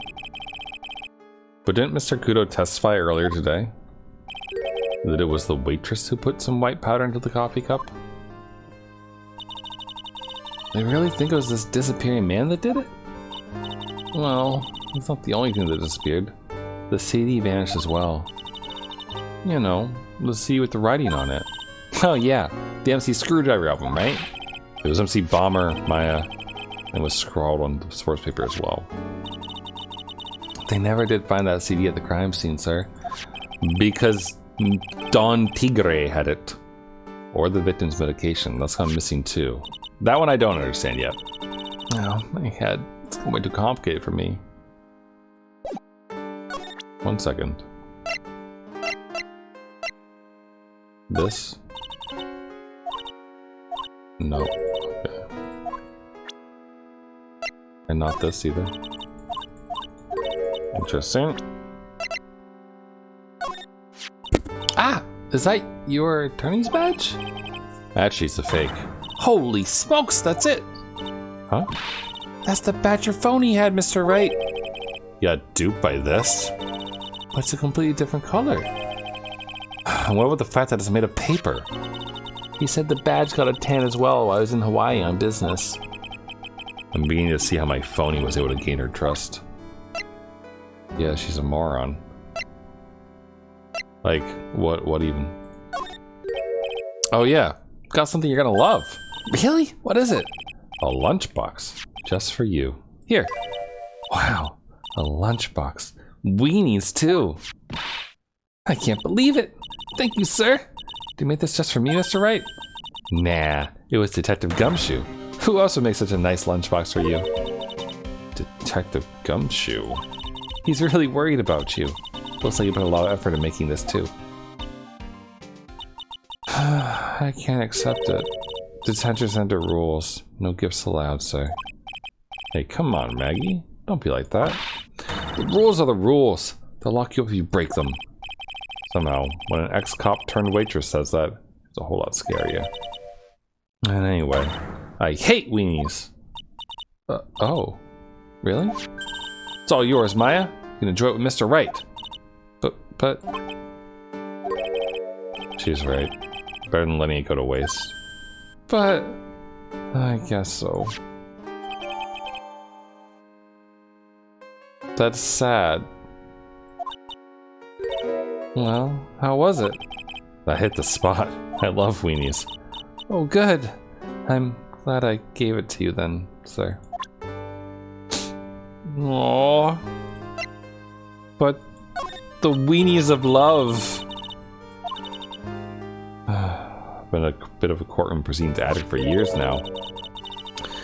Feels like forever since I saw a witness as slippery as that old man. Me too. I hope that her and Gumshoe become like the bestest of couples. Not really that bad of an old man though. Still, I feel a bit uneasy. Huh? Thought you just said you felt much better. Maggie, if there's something on your mind, you gotta tell us. Especially if it has anything to do with Mr. Kudo or his testimony. Roger, I'll spill it all and see what you make of it.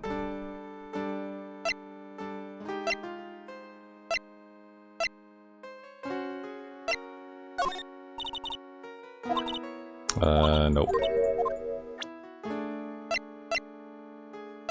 I already showed her the MC Bomber thing, right? Yeah, okay. Alright, I think I unlocked another talk option, though. Yeah, Victor's testimony. Alright, so let's keep going down. You said that you passed out when the victim Glenelg collapsed, right?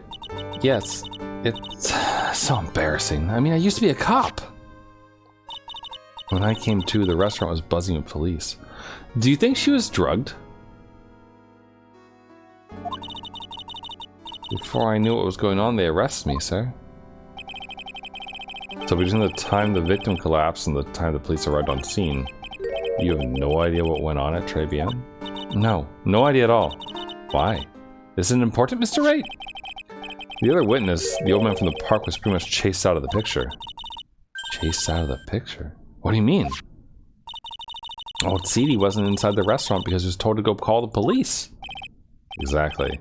And you, Maggie, were unconscious. That means Mr. Armstrong was alone in the restaurant for a brief period of time. No. You don't think Mr. Armstrong set me up, do you? When you consider the facts, hard to imagine that Mr. Armstrong isn't involved in this at all. The master biting the paw of the dog that it feeds. You sure about this, Mr. Wright? Well, the old man said as much when we spoke to him earlier. I don't know. The things that man says don't add up for some reason, sir. Maggie looks like she's trying to figure something out. You should ask Maggie exactly what she knows about old Seedy. Alright. What do you know about... Am I blind? There he is. I felt much better at the trial this morning. Oh wait, never mind. Oh, we saw this already. So, Victor's testimony and his profile give us the same thing. Is there anything about Mr. Kudo's testimony that stood out as odd to you? Actually, yes. The fact that he was even testifying to begin with doesn't quite what? Well, when I took the coffee over the victim's table... It's true there was another customer in the restaurant. Yeah, we know that already. It was Victor Kudo. But I can't really say it was an old man. Okay, then how about calling him a really old middle-aged man? No, age isn't the issue. The other customer was a woman. Violetta. Violetta. A woman? Are you sure, Maggie? Well, not 100% sure, but I think so. So, what did this woman look like? She was sort of creepy. She had a kind of cackling laugh. Creepy? Cackling? Why do I get the feeling I've come across a woman like that recently? How dare you insult this beautiful lady?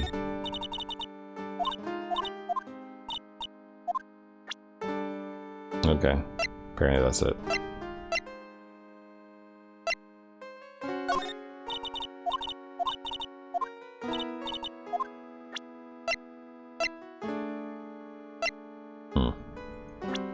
Okay, no.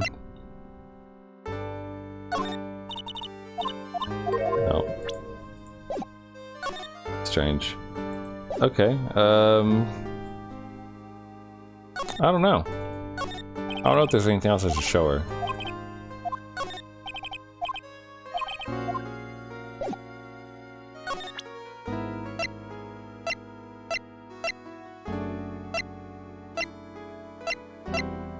The creepy lady doesn't really matter. Crime scene photo? No. There's the coffee cup, which has her fingerprints on it. That's really worth asking about. That's the cup I took over to the table, sir. But I didn't put anything in it. I can never do something like that. That's right. You can never do anything like that. I'm not good at carrying those large trays, you know. Trying to balance a tray with one hand to put something in the coffee with the other? I'd just be asking for trouble. I dropped something for sure. That's right. Does she expect me to claim that she's too clumsy to have committed the crime? Yes. What about the ticket, Maggie? She didn't want to tell us about that? No, like that's kind of important. Oh, yeah, that's from when I was carrying a customer's breakfast over to them. The ketchup splotch, you mean? Oh, my whole face was fire engine red thanks to that stuff. But you spilled the ketchup on your apron, didn't you? I don't see how the ketchup-covered omelet went flying and hit the customer in the face. Oh, talk about a tomato red face! Makes me wish I could have seen it myself. Yeah, I guess. It was kind of a sight to behold. What about this? Potassium cyanide? Never heard of that poison before in my life, sir. Bad cop. Okay, maybe I have.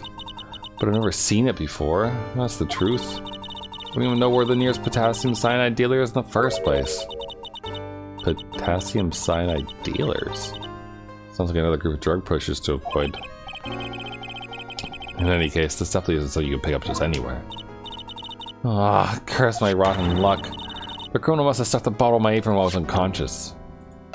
True. Not that. What with the matches? Do you have matches at the store?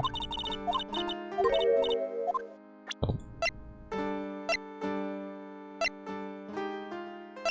Okay, I think we've got pretty much everything we could have, because she didn't respond.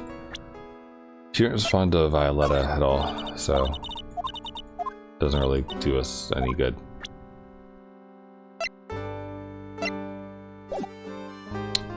All right. Well, that hasn't changed. Well, criminal affairs, you haven't been here yet. The main server just went up in smoke. Why the heck isn't the press conference set up yet? The superintendent's here already. Yeah, and there's a problem with the internet too. I already told you to stop using your computer, Chief. But I'm watching videos online. Catching up on my Asian soap operas. Gonna have to wait, Chief. I'm throwing the switch. No!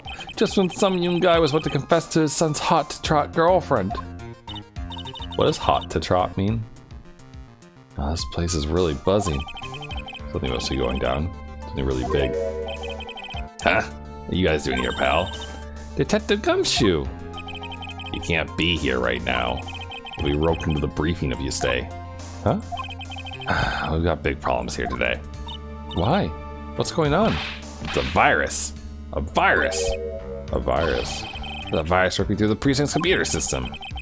But I really need to ask you some questions. A computer virus called MC Bomber, perhaps? Okay, I'm only gonna say this once, so listen up. Yes. No matter how poor you get, never borrow money from a place like this, you hear? Oh, okay. You got money trouble, just go on a diet of instant noodles and hang in there. We're not thinking about borrowing money, Detective. We want information. Oh, is that all? Well, let's see. Tender lender is considered to be even fishier than the average illegal loan shark. It seems I ran into trouble just recently. This guy's pretty heavy-handed, calling all their debts. Really? Don't go poking your nose around their business, pal. You'll really regret it if you upset that lady. Alright, I get the picture. Hey, wait a minute. What did he just say? That lady? Who's this lady he's talking about, Nick? Better find out what the story is with this lady. You mean this lady? That's the girl who works over at Tender Lender. You want to stay away from her, okay? I mean it. But I want to stay close to her. She does look kind of unforgiving, doesn't she? That should be the least of your worries, pal. What's that supposed to mean? What could be worse? Dude, she bakes cookies! How can you not like her? Her name's Viola Cadaverina. Cadaverini. She's the only granddaughter of Bruto Cadaverini. The names. Bruto Cadaverini? Do you know who that is, Nick? Never heard of him. Bruto Cadaverini is the boss of the Cadaverini family. The Cadaverinis? That's one scary sounding name. We can't touch them. They're way too powerful for the police. But you were thinking of taking them on, aren't you? No, I don't remember saying I was going to. I better get some more info about Gumshoe with his family.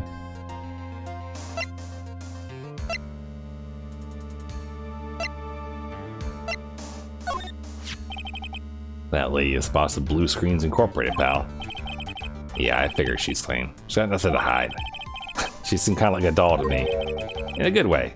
And a bad way. Kinda makes you think she might be hiding something.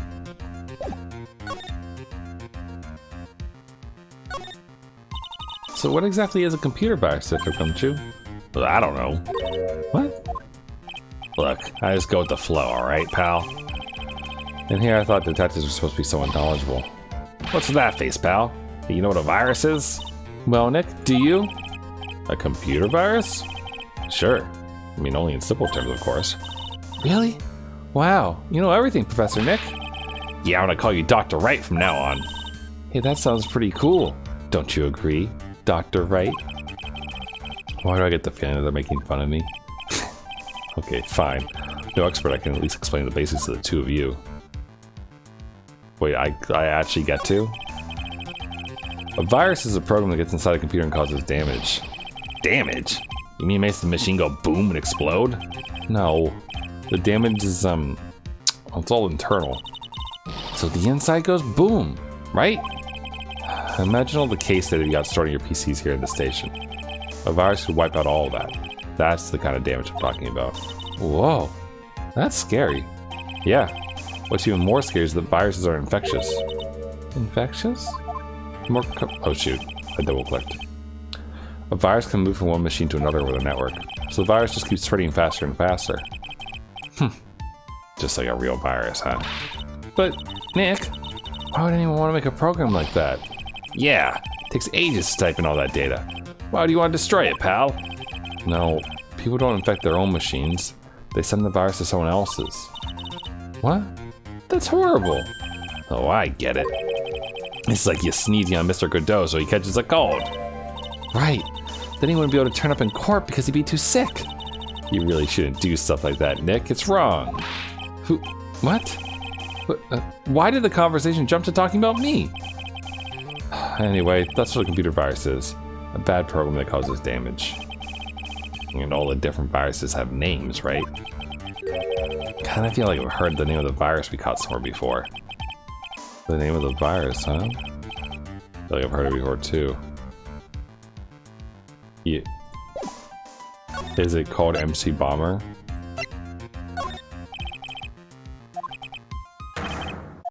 This is it! That stupid name! Remember now? Thought so. Here it comes. Don't just nod to yourself and keep me in the dark, Nick. What's going on? He's probably like this right now going... It's okay, Maya. You don't have to cry about it. The name scribbled on that sports paper and written on that CD. That's the name of the virus. MC Bomber. What? Yeah, the virus that just infected every computer in the station, pal. MC Bomber. Can you give us some more details, please? Sure, after I find out about the Cadaverinis a little bit more. Not sure if I really want to get involved in this, but who are the Cadaverinis? Who are they? Scary bunch of people, that's who. You're a cop, and you're scared? What's that about? Trust me, it doesn't matter if you're a kid or a cop, these guys are scary.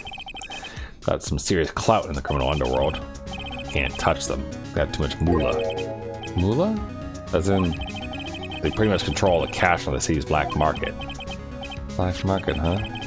And that includes tender lender, I take it. Sure. No one stands to Bruto Cadaverini. And I mean no one. Interesting. So Viola's the granddaughter of some mafia boss then? Yeah, everyone knows how much Bruto loves the little girl. She means everything to him. So, how did she end up at Tender Lender? I don't know, pal. And I heard she and the bug boss of Tender Lender are pretty tight. Tight? That's what it said in a file I read related to Maggie's case. Sounds like a pretty important clue.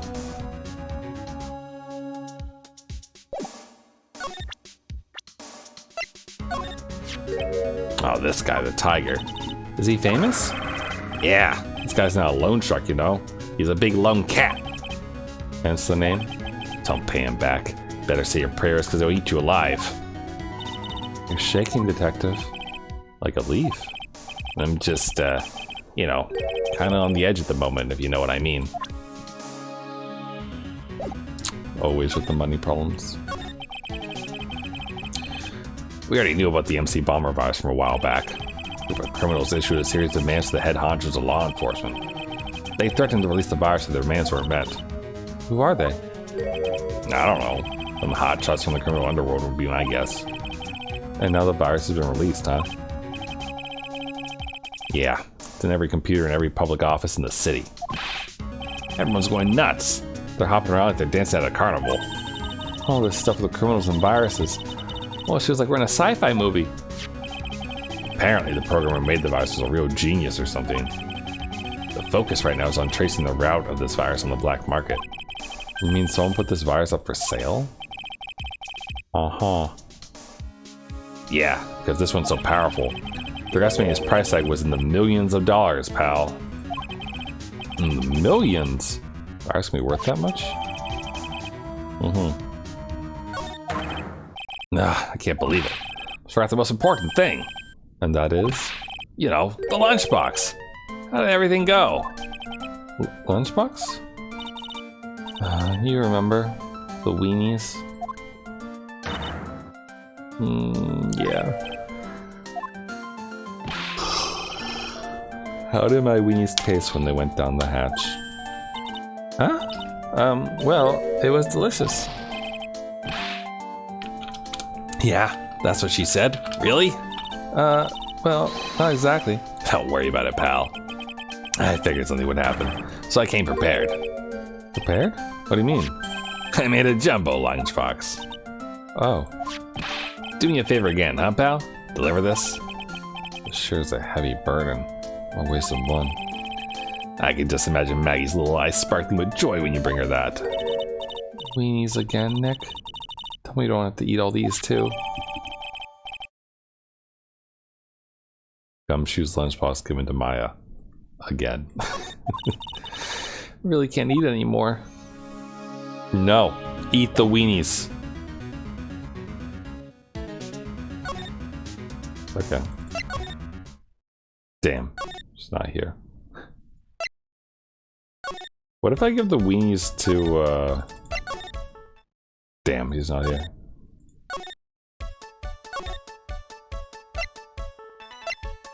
Okay.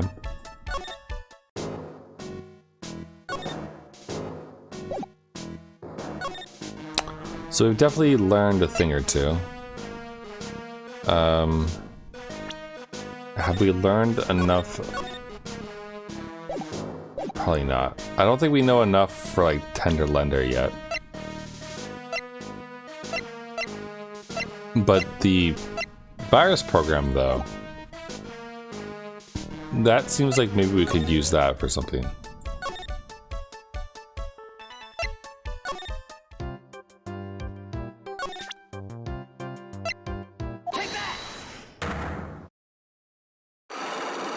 Let's see how far we can get here. Glenn's troubles. Okay. Have anything to do with this? His gambling problem?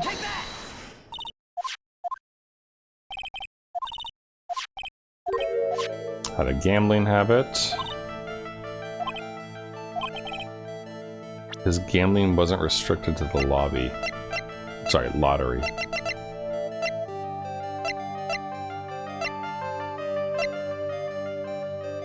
Well, it'd be sports as well, right?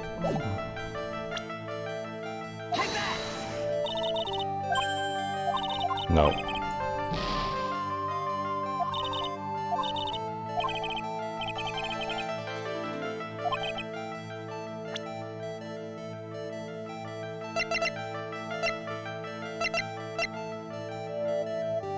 Is it the virus program? No.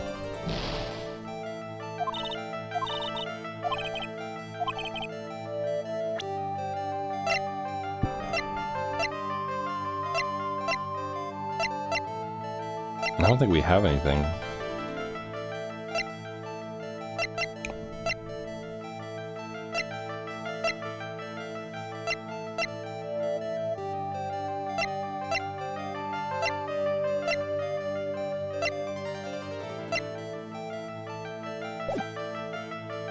I don't think we know.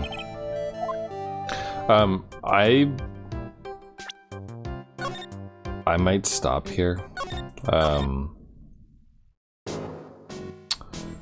Mainly because, like,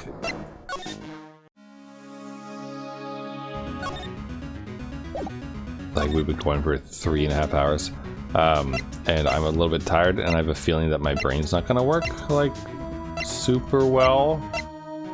Can you tell me about this calendar date? No. So I feel like I'm just gonna like spin around in circles and maybe not get very far with any of this.